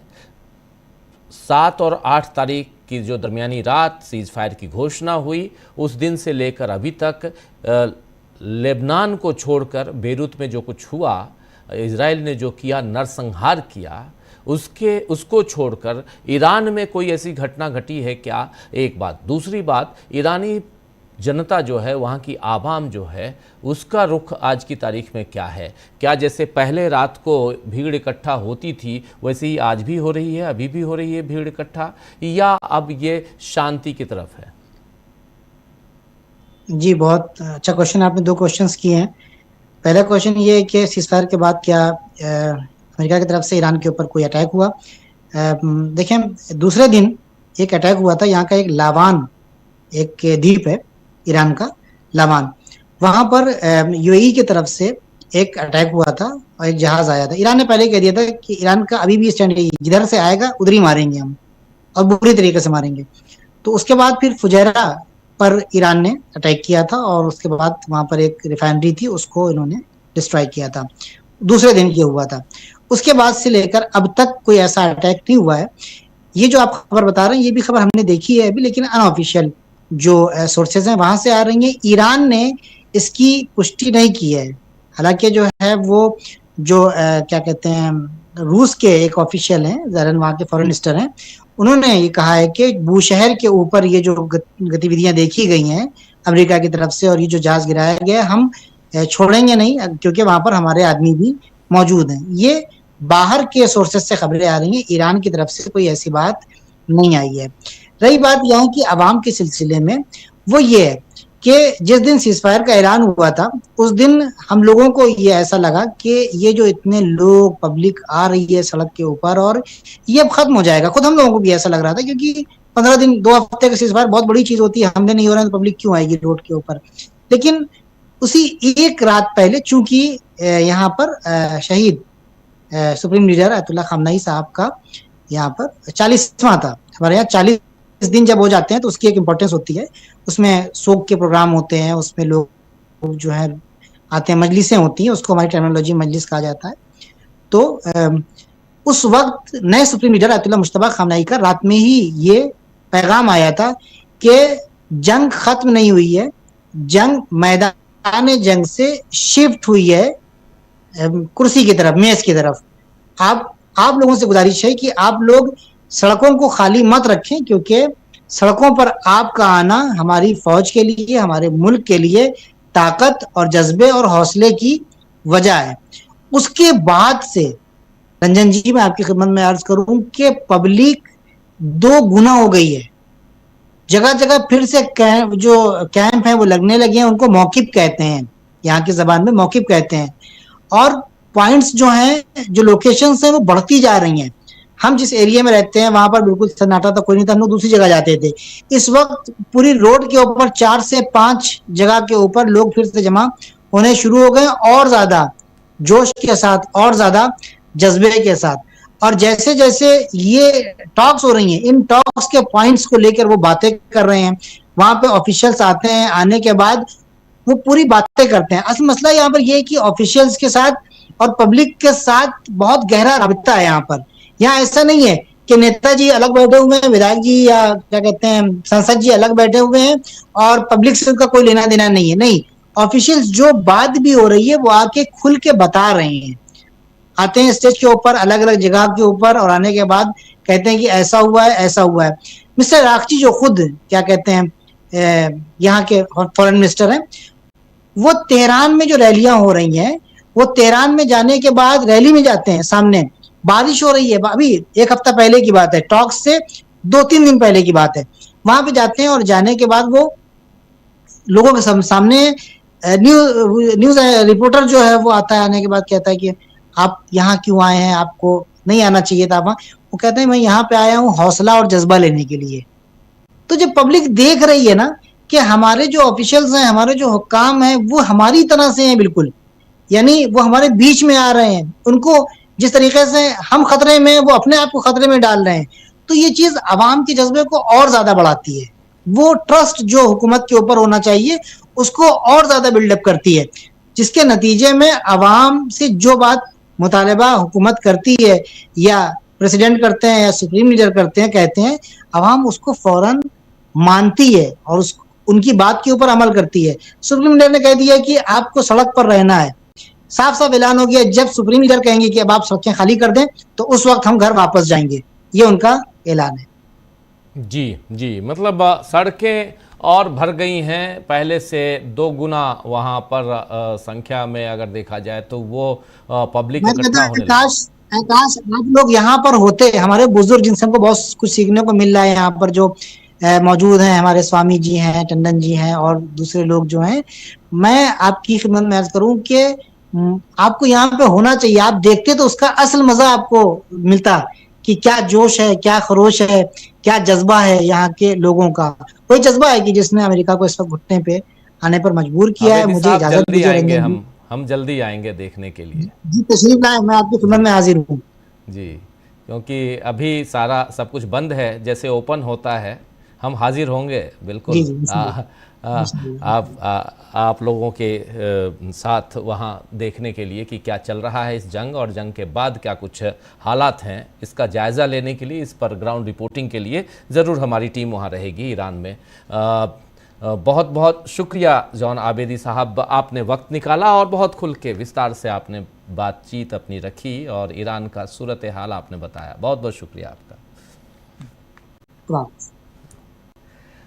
आना चाहता हूं जल्दी से एक छोटा कमेंट प्रोफेसर अखिल स्वामी जी, फिर सुनील शुक्ला जी आपके पास आता हूं। स्वामी जी, अभी आप सुन रहे थे आबेदी साहब की बातें और जो जनता है खासकर ईरान की वो दोगुना हो गई है, मतलब सड़कों पे वो उसकी तुलना अगर कीजिए अपने यहाँ से ज़रा, और थोड़ा प्रशांत जी ने भी थोड़ी सी बात उसको और ख़ासकर जो अपनी विदेश नीति रही है उस पर चर्चा की है, छेड़ी है।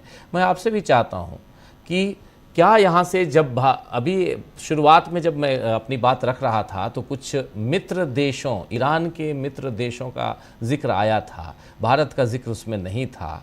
ये दुर्भाग्यजनक है। और अभी जो आबेदी साहब ने एक बहुत इम्पॉर्टेंट बात कही कि एक महिला आई, चिट्ठी लेटर दी उन्होंने, और उन्होंने इंडिया के आवाम, यहाँ की जनता का शुक्रिया अदा किया कि हमारे साथ हैं। आखिर क्या कारण है कि देश की सरकार जो है वो अभी भी ये सोचने वाली बात है, इस पे विश्लेषण होना चाहिए, और अभी भी वो उस ढंग से दिखाई नहीं देती है जिस ढंग से जो रिलेशन हमारे और ईरान के साथ रहे हैं। क्या कारण हो सकता है? देखिए राजीव जी, जो आबेदी साहब ने आपके प्रश्न का जवाब दिया वो इतना अच्छा था, एक अध्यापक के रूप में मुझे लगा इतना बढ़िया जवाब था। देखिए, देश की जनता ने, और आपके कार्यक्रम के माध्यम से, डीवी लाइव के माध्यम से जो देश की जनता का मत पता चला ईरान को, और एक मैसेजिंग हुई कि देश की जनता ईरान के साथ खड़ी है, और क्योंकि वो सताए हुए हैं इसलिए उनके साथ खड़ी है, इसलिए ईरान की जनता और उस महिला के मत में परिवर्तन हुआ। क्योंकि देखिए, कुछ मजबूरियां हैं, ये इसमें कहीं कोई डाउट नहीं है। अच्छा, एक चीज ईरान में जैसे इन्होंने बताया कि वहां पे जनता जो है और मंत्री कैसे बिहेव करते हैं, मंत्री आके जनता से बात करते हैं और कहते हैं मुझे आपसे हौसला मिलता है। अब भारत के लिए देखिए, चुनाव आयोग है, चुनाव आयोग लोकतंत्र को कैसे ले जाता है। आपने देखा जो अशोक मित्तल साहब हैं, जो नए डिप्टी लीडर बने राज्यसभा में आम आदमी पार्टी के, उन्हीं की ईडी की रेड हो गई, और जो राघव चड्ढा है उनको Z+ सिक्योरिटी मिल गई, और ममता बनर्जी जो एयरपोर्ट जा रही थी उनके रास्ते में उनको सेंट्रल फोर्सेज ने रोक दिया। तो देखिए ये परिस्थिति, लेकिन नेपाल ने भी एक बहुत बड़ा चैलेंज क्रिएट कर दिया है और ईरान ने भी बहुत बड़ा चैलेंज क्रिएट कर दिया है, जो आपके कार्यक्रम से भारतवासी देख रहे हैं। वो ये देख रहे हैं कि सरकार होनी कैसी चाहिए लोकतंत्र के अंदर। आप देखिए नेपाल के जो प्रधानमंत्री हैं, उन्होंने कहा कि सारे प्राइवेट स्कूल बंद, बड़ा हो या छोटा, सबके बच्चे जो है वो एक ही सरकारी स्कूल में पढ़ेंगे। खुद प्लास्टिक की कुर्सी में बैठ के वो जनता से बात करते हैं। जब वहां पे जैम लगाता है तो वहां के जो मंत्री हैं वो खुद उतरते हैं और जाम को खुलवाने के लिए प्रयास करते हैं। यह है लोकतंत्र की खूबसूरती, जिसको हम भारतवासी भूल गए हैं। तो कम से कम ईरान के जो गेस्ट आप बुलाते हैं और जिस बेहतरी से वो अपनी चीजों को पेश करते हैं, भारत की जनता को भी ये महसूस होना चाहिए भारत एक लोकतांत्रिक देश है। और राजीव जी, वास्तविकता है किसी भी लोकतांत्रिक देश में, 145 करोड़ की जनता के लोकतांत्रिक देश में, जनता का दबाव सत्ताधीशों के मत को परिवर्तित कर देना चाहिए। आज अगर ये क्या बात पता नहीं होगी भारतीय जनता पार्टी को या कांग्रेस को या सबको कि देश की जनता का मत क्या है, वो देख रहे हैं।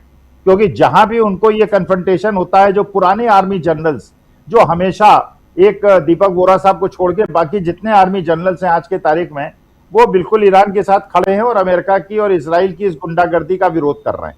पूरा मत परिवर्तित हो गया है। दबाव होना चाहिए, लेकिन कुछ ऐसी मजबूरियां हैं जिसके बारे में हम लोग केवल गैस कर सकते हैं।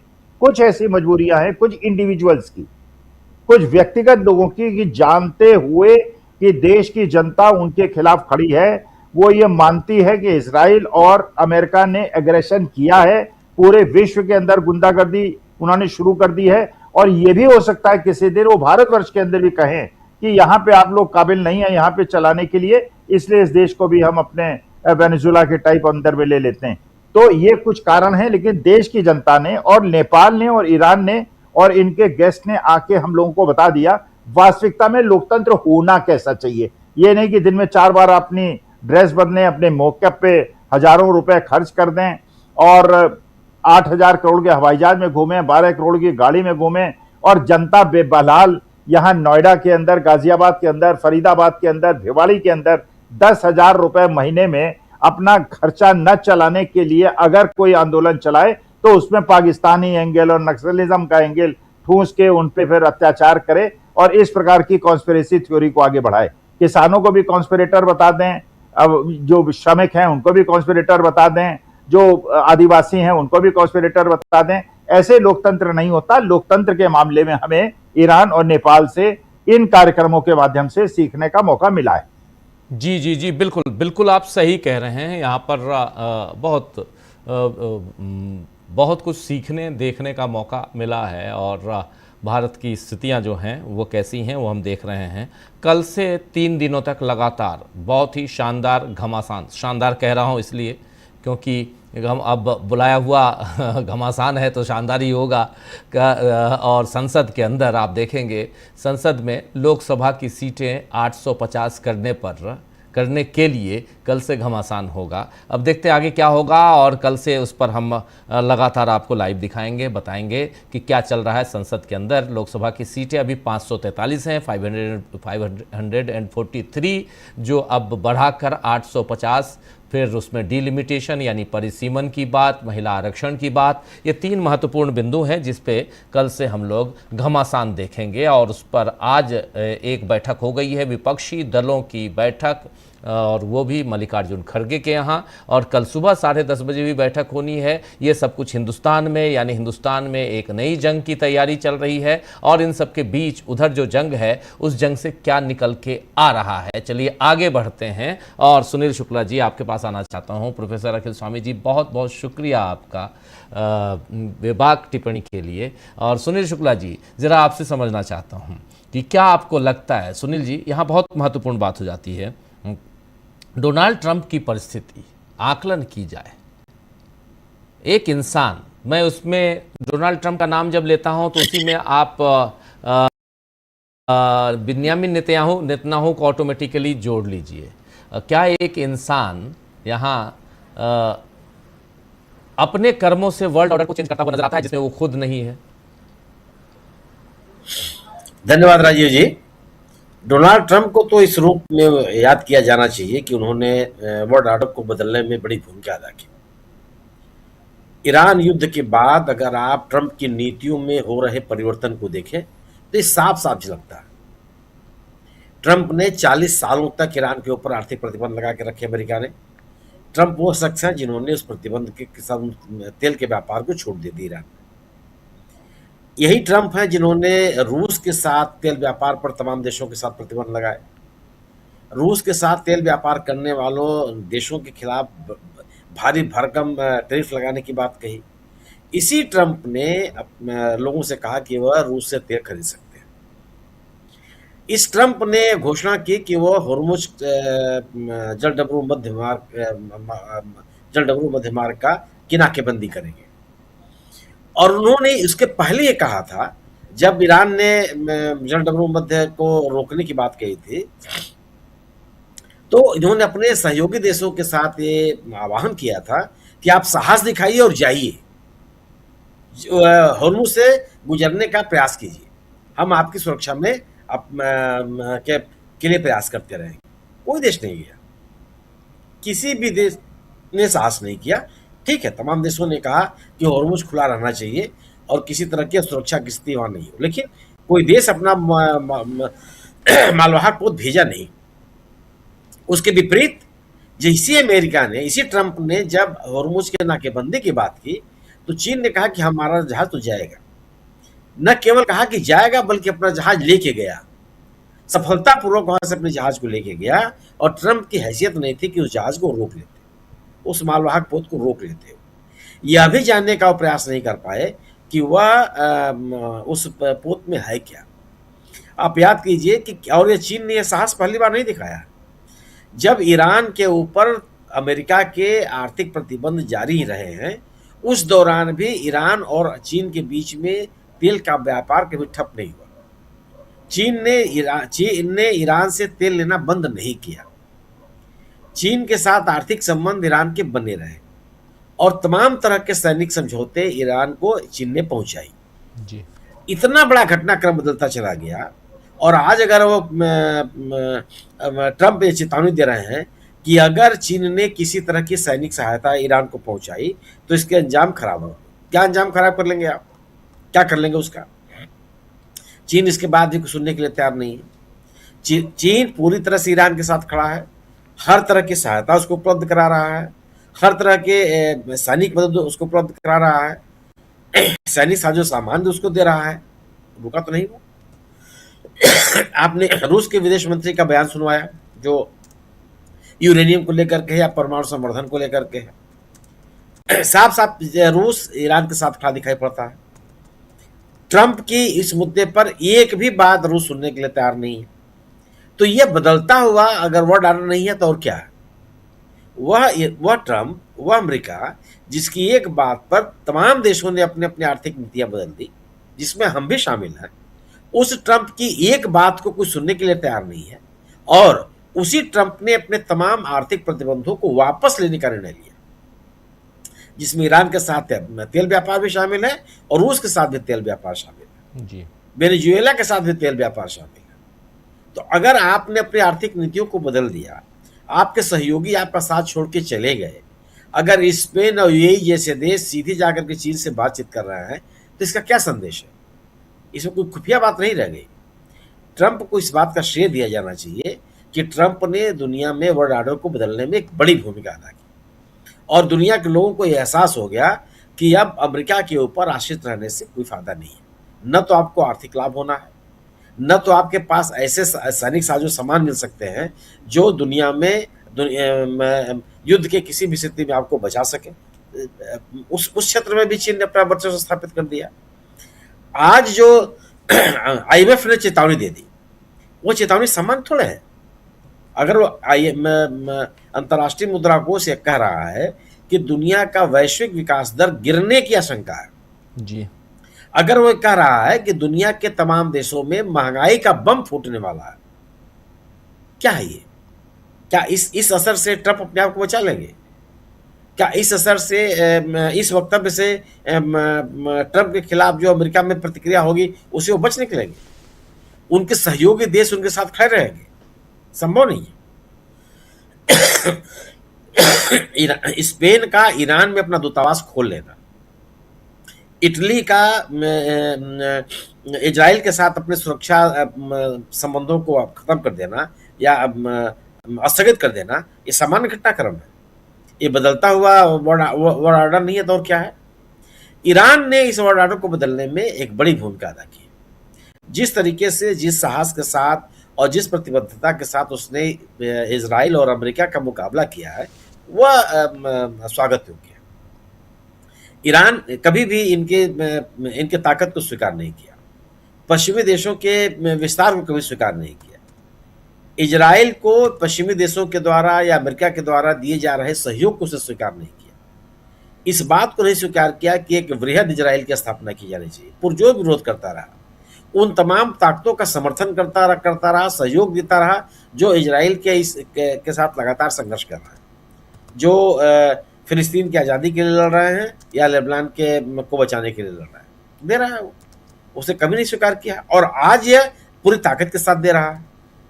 मेरा अपना मानना यह है कि जो घटनाक्रम चल रहे हैं, और अभी भी मैं मुतमईन हूँ कि यह जो भी प्रशांत जी ने भी कहा कि एक जो सीज फायर की ओर तो बढ़नी है, और न केवल सीज फायर की ओर बढ़ेगी बल्कि भी कई दौर की वार्ता होगी। मैं इसको इस आधार पर कह रहा हूं कि दुनिया का इतिहास गवाह है कि बड़े बड़े संघर्षों में 2-2 साल, 2.5 साल, 6-6 साल तक वार्ताएं चली, सीज फायर की अवधि बढ़ती रही है और उसके बाद जाकर के समझौते हुए। यह समझौता अगर 1-2 बैठकों से हम लोग पाने की उम्मीद करते हैं तो मुझे लगता है कि ये बहुत ही पूरे के पूरे मामले का सरलीकरण है। ट्रंप को भी अपने देश के नागरिकों को संबोधित करना है, ईरान को भी अपनी अस्मिता बचानी है, ईरान को भी अपनी संप्रभुता बचानी है। ईरान ने जो अपनी ताकत इकट्ठी की है उसकी हिफाजत। इस बीच ये देखिए पाकिस्तानी डेलीगेशन जो है तेहरान पहुंच गया है। पाकिस्तानी डेलीगेशन तेहरान पहुंचा है। ये यहाँ 2 हैं, आसिम मुनीर आए हुए हैं और अब्बास अरागची उनका स्वागत कर रहे हैं। इधर देखिए, ये पाकिस्तान और इधर ईरान का पक्ष, और ये अभी की तस्वीरें आ रही हैं। आसिम मुनीर अपने ड्रेस में आए हुए हैं, ड्रेसअप हैं, और उसी ढंग से आए हुए हैं। पाकिस्तान का डेलीगेशन जो अभी हम लोग बात कर रहे थे कि तेहरान पहुंचने वाला है, वो पहुंच गया है। सुनील जी अपनी बात आगे बढ़ाइए।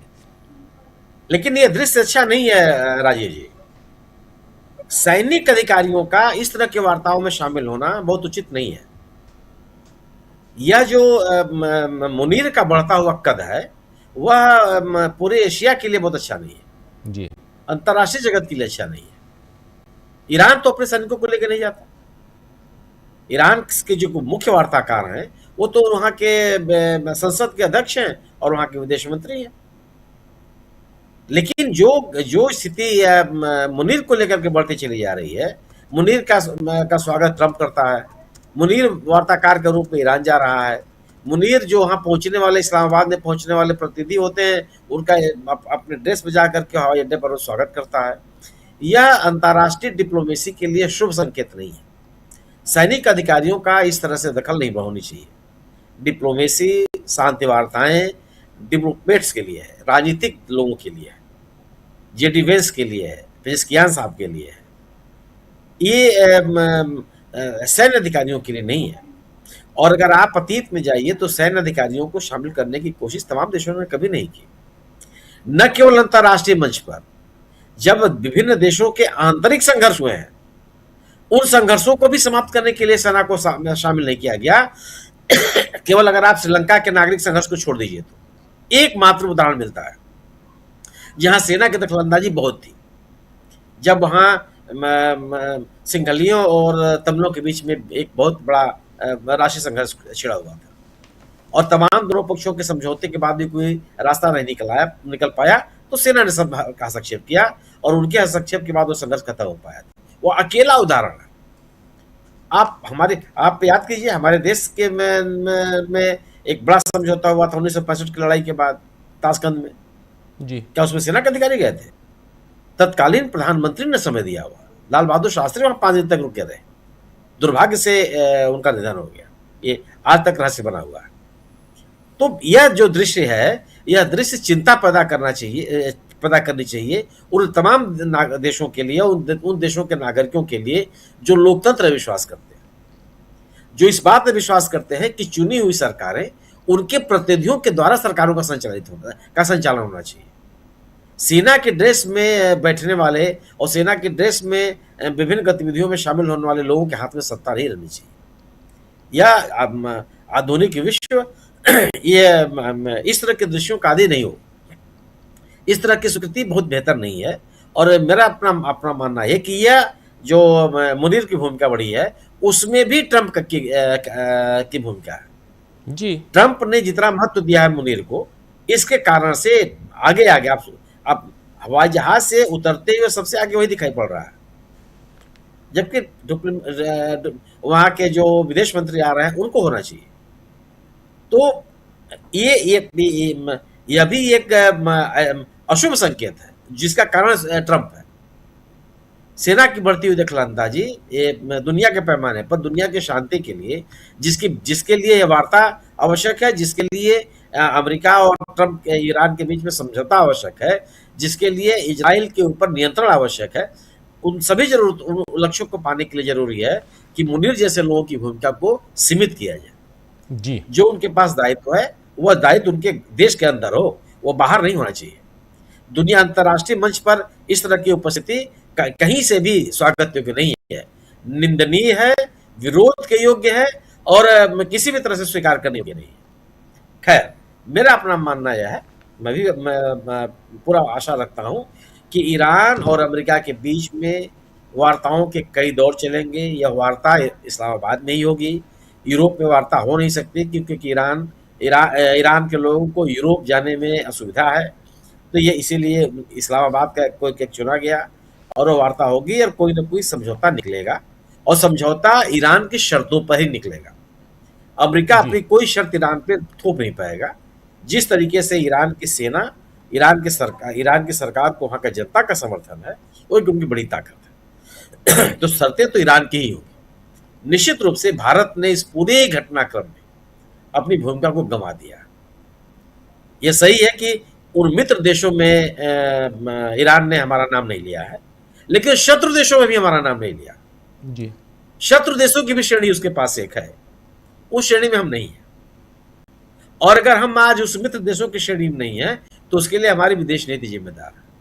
हम ईरान के अगर आप इजराइल के साथ खड़े होंगे तो आप ईरान के मित्र देशों की श्रेणी में नहीं आ सकते। लेकिन अगर आप अपनी जमीन का उपयोग ईरान को नहीं करने, अमेरिका को नहीं करने देंगे, इजराइल के साथ सैन्य संबंध नहीं रखेंगे, तो आप शत्रु देशों की श्रेणी में भी नहीं आएंगे। जी बिल्कुल बिल्कुल, आप सही कह रहे हैं। जरा जल्दी से अमलेंदु जी, इन तस्वीरों को देखकर क्या कहेंगे आप? राजीव जी, कल भी हम लोगों ने चर्चा की थी और कल भी यही था कि पाकिस्तान की तरफ से सूचना है कि वो दोनों देशों के बीच अभी भी सूचनाओं का आदान प्रदान कर रहा है। और आसिम मुनीर उस समय पहुंचे हैं जब के 1300 सैनिक जो सऊदी अरब में पहुंचे हुए हैं, संयुक्त अभ्यास कह लीजिए या जो भी कह लीजिए उसके लिए पहुंचे हुए हैं, या उनका जो एक तरह से कहा जाए सऊदी अरब के साथ समझौता है कि एक दूसरे के ऊपर हमला माना जाएगा, उस समय पहुंचे हुए हैं। तो ये राजीव जी निश्चित तौर पर जो बातें चली हैं आगे और जो ट्रंप कह रहे हैं कि भाई 2 दिन के अंदर पाकिस्तान में कुछ बड़ा होने वाला है, और संवाददाताओं से कहा उन्होंने कि आपको वहाँ होना चाहिए, पाकिस्तान में होना चाहिए। तो ये राजीव जी इस बात के संकेत हैं कि ट्रंप ऊपर से बोल कुछ भी रहे हों, लेकिन अंदर से उनका हृदय जो है वो काफ़ी तेज धड़क रहा है कि भाई ईरान कहीं फिर जो है वो इससे वार्ता से उठ ना जाए टेबल से, तो इसलिए टेबल पे उसको बैठाए रखो। धमकी कुछ भी दे रहे हो राजीव जी, लेकिन पीछे से कूटनीति पूरी जारी है। न्यूयॉर्क टाइम्स ने और कई अखबारों ने, जो अमेरिका के अखबार हैं, उन्होंने राजीव जी यूएस के अधिकारियों के हवाले से ये बात कही कि कूटनीतिक बातें जारी हैं और जल्द ही किसी नतीजे पर पहुंच सकते हैं। ये वहाँ के अधिकारियों ने कहा है राजीव जी।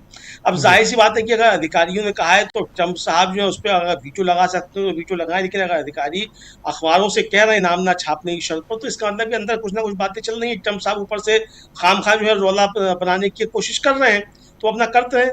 और वो कर इसलिए रहे राजीव जी कि उनके सामने संकट यही है कि जब यहाँ से बाहर निकले तो यही कहते हुए निकले कि देखो हम तो जीत गए, हमने ईरान को तोड़ दिया।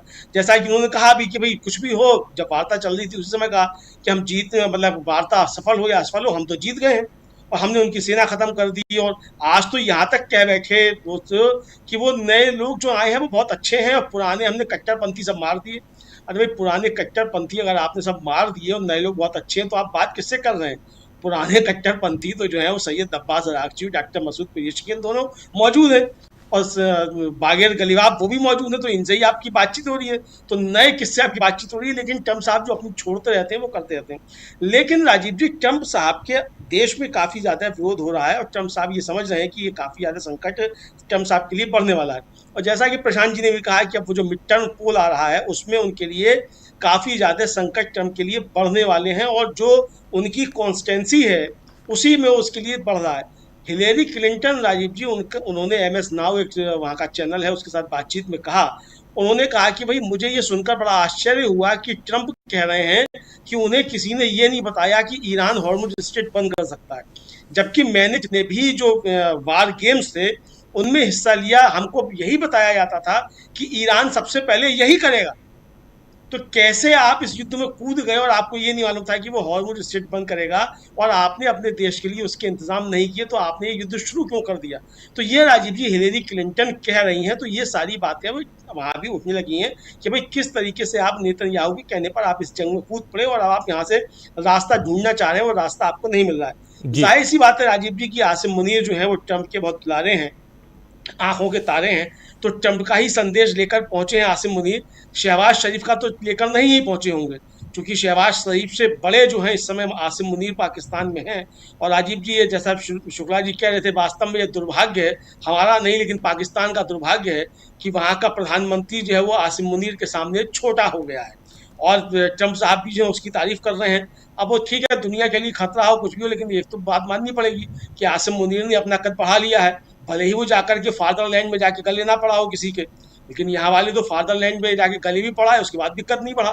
तो ये तो राजीव जी, ये सोचना यहाँ के लोगों को जो फादरलैंड में जाकर गले पड़ रहे थे, तो गले पड़ने की काम नहीं आती है, ये राजीव जी ये भी समझा सकता है। लेकिन अगर आसिम मुनीर पहुंचा है कुछ लेकर संदेश, तो निश्चित तौर पर वो ट्रम्प का ही संदेश, और शायद यही कहने के लिए चलिए, ट्रम्प का संदेश जो है आ गया है, या ट्रम्प का संदेश पढ़ देता हूं। ट्रम्प साहब सो के जग गए हैं और उन्होंने मैसेज कर दिया, वो इंतजार, अपना न्यूज पॉइंट उनके संदेश के बिना खत्म नहीं होता है।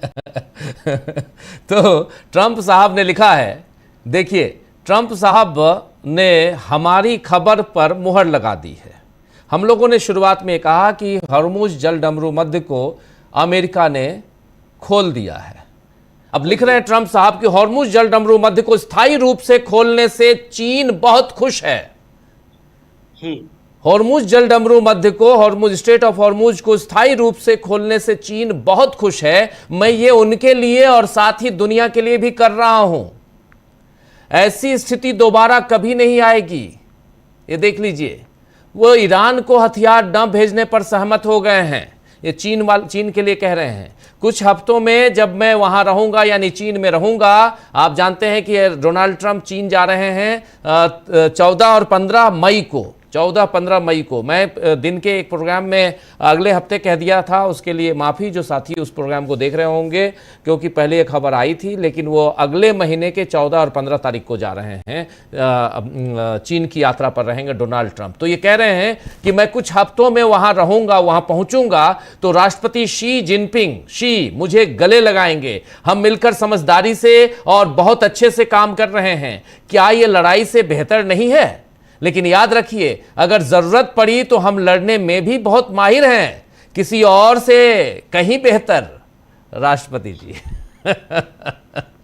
लड़ाई में भी बहुत माहिर हैं, किसी और से भी बहुत बेहतर माहिर हैं। और लेकिन शी जिनपिंग गले लगाएंगे, क्योंकि इन्होंने खोल दिया है हॉर्मुज को, और अब उस पर कब्जा हम नहीं, वहाँ पर नाकेबंदी नहीं करेंगे। और साथ साथ चीन ने हमसे वादा किया है कि वो ईरान को हथियार सप्लाई नहीं करेगा। प्रशांत जी, आपकी प्रतिक्रिया? समय खत्म हो गया है, जल्दी जल्दी मैं आप तीनों के पास आना चाहता हूं और इस कार्यक्रम को खत्म करना चाहता हूं। डोनाल्ड ट्रंप का ये बयान, इंतजार था इनके बयान का, और इन्होंने मुहर लगा दी कि हाँ, ये हॉर्मुज को इन्होंने खोल दिया है, नो नाकेबंदी।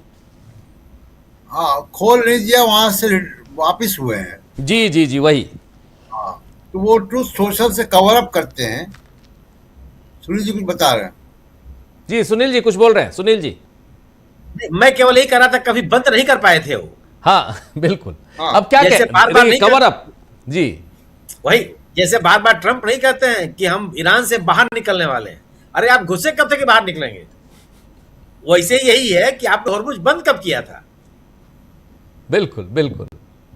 प्रशांत जी। देखिए, दो एक बातें हैं।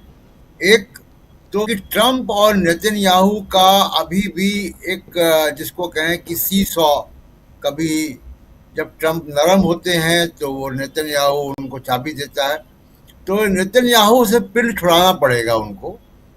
और वरना ट्रंप अपनी अमेरिका की जो अपनी डोमेस्टिक पॉलिटिक्स है उसमें नुकसान में रहेंगे। तो क्योंकि जब भी आप देखिए कि नेतन्याहू जो है वो इस पीस प्लान को नहीं होने देगा। सबसे बड़ा जो खलनायक है इस पूरे मामले में, युद्ध को शुरू करने में और युद्ध में शांति ना हो, वो सबसे बड़ा खलनायक है। अच्छी बात यह है कि दुनिया के तमाम देश, खासकर यूरोप और चीन और तमाम देश इस बात को पहचान चुके हैं। तभी आप देखिए कि इटली ने उनसे डिफेंस की डील को सस्पेंड कर दिया उनके साथ। तो दुनिया के तमाम देश इसको पहचान चुके हैं कि नेतन्याहू ही असली खलनायक है और इनके ऊपर दबाव बनाया जाए। तो हमको लगता है कि अगले 5-6 दिन में आप देखिएगा कि दुनिया की जो कूटनीति है बहुत तेजी से चलेगी और बिल्कुल नए तरीके के एक्सेस नजर आएंगे, नेतन्याहू के खिलाफ भी और अमेरिका के खिलाफ भी। और जो बात आसिम मुनीर की आप कह रहे थे, देखिए सुनील जी, आसिम मुनीर निश्चित तौर पर खतरनाक आदमी है। आसिफ मुनीर जो है वो आसिम मुनीर जिया उलहक इन द मेकिंग है। वो उसी स्कूल से आ रहे हैं और रेडिकलाइज्ड हैं बिल्कुल। लेकिन अच्छी बात यह है कि ये गुजरते हुए वर्ल्ड ऑर्डर के ही प्रोडक्ट हैं। ट्रंप शक्तिशाली नहीं होंगे तो आसिम मुनीर भी नहीं होंगे। तो जो पाकिस्तान में कभी और इस पे चर्चा हम लोग करेंगे कि आसिम मुनीर पाकिस्तान में क्या कर रहे हैं, लेकिन आसिम मुनीर भी बहुत इसी वर्ल्ड ऑर्डर के प्रोडक्ट हैं और इस वर्ल्ड ऑर्डर के प्रोडक्ट और भी है दुनिया में। और एक आखिरी बात कि जो हंगरी में हुआ है उसका असर पूरी दुनिया में होगा और उसका असर आप अगले आने वाले कुछ महीनों में कुछ उसका जो असर है भारत की राजनीति में भी आप देखेंगे। बिल्कुल वही रास्ता है जी, वही रास्ता उसने अपनाया था और जनता ने जो है उस रास्ते को रोका है। भारत में भी स्थितियां वैसी ही हैं। जी राजीव जी जी, बिल्कुल बिल्कुल। सुनील जी, एक छोटा कमेंट आपसे भी, फिर अमलेंदु जी क्लोजिंग जी।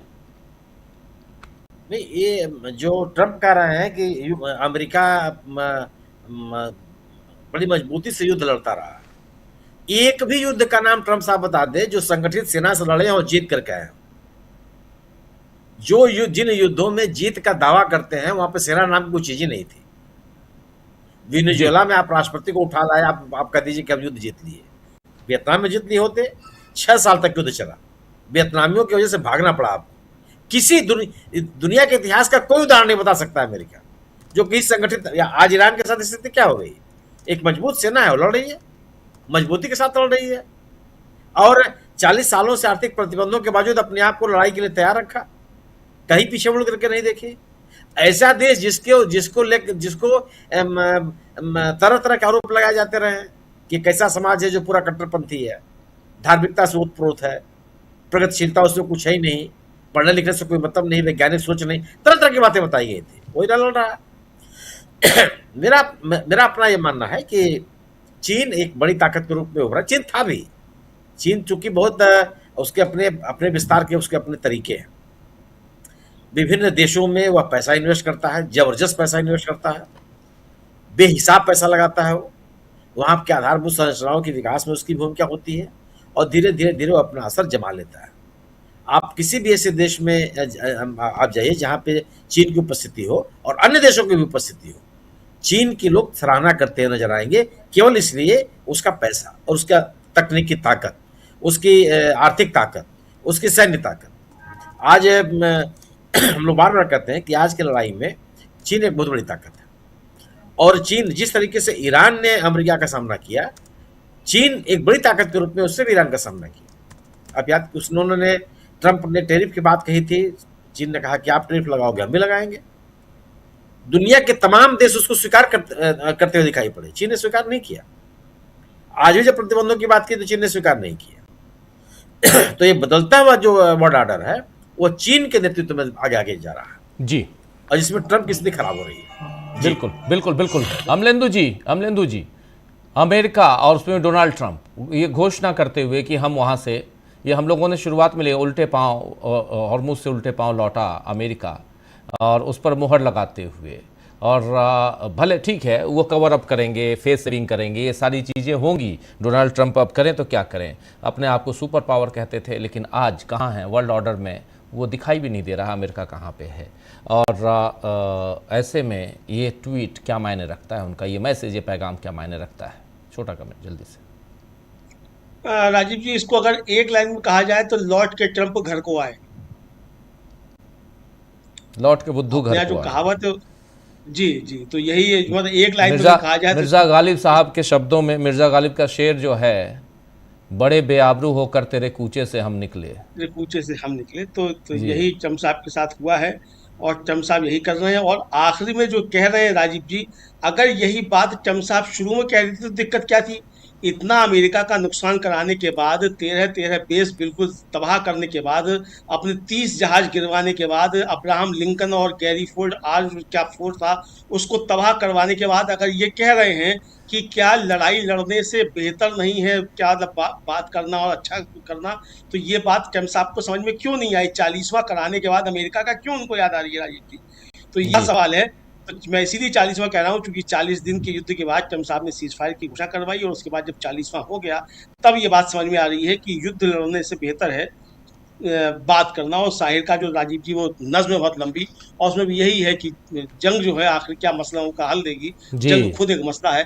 तो शायद ये बात ट्रंप साहब पहले भी समझ जाते। जंग खुद एक मसला है। बिल्कुल सही आप कह रहे हैं साहिर साहब को याद करते हुए। लेकिन यहाँ 2-3 घटनाक्रम, और इस दौरान हम लोग हालांकि उस बारे में पहले बता चुके हैं, आप देख लीजिए जो अभी थोड़ी देर पहले हमने बताया था कि आज एक डेलीगेशन पाकिस्तान का आने वाला है, उसकी तस्वीर सामने हमने रख दी। हमने शुरुआत में बताया कि अमेरिका वहाँ से वापस उल्टा पांव हो गया है, उसको कंफर्म कर दिया खुद डोनाल्ड ट्रंप ने। तो ये तमाम घटनाक्रम जो हैं ये बताते हैं कि कहीं ना कहीं जो खबरें डीबी लाइव पे आप देखते हैं उसमें जो ऑथेंटिक खबरें जो होती हैं वो, इसीलिए तो आप लोगों का प्यार भी मिलता है। आप सब तमाम साथी जुड़ते हैं और हम लाग लपेट से बाहर खबरों को आप तक पहुंचाने की कोशिश करते हैं। चलिए, कल का दिन हिंदुस्तान के लिए बड़ा दिन है, और साथ साथ उधर ईरान में जो कुछ हो रहा है उस पर भी निगाहें टिकी हुई रहेंगी। निगाहें हमारी उधर पश्चिम बंगाल में भी टिकी हुई हैं। घटनाक्रम बहुत तेज़ी से पश्चिम बंगाल में भी बदलते हुए देख रहे हैं, और घटनाक्रम दिल्ली से भी कल आप तक बहुत सारी खबरें आएंगी। बिहार में नए मुख्यमंत्री बन गए हैं सम्राट चौधरी, वो खबर आप तक पहुंच गई है। और साथ साथ ईरान में जो हो रहा है, अब डेलीगेशन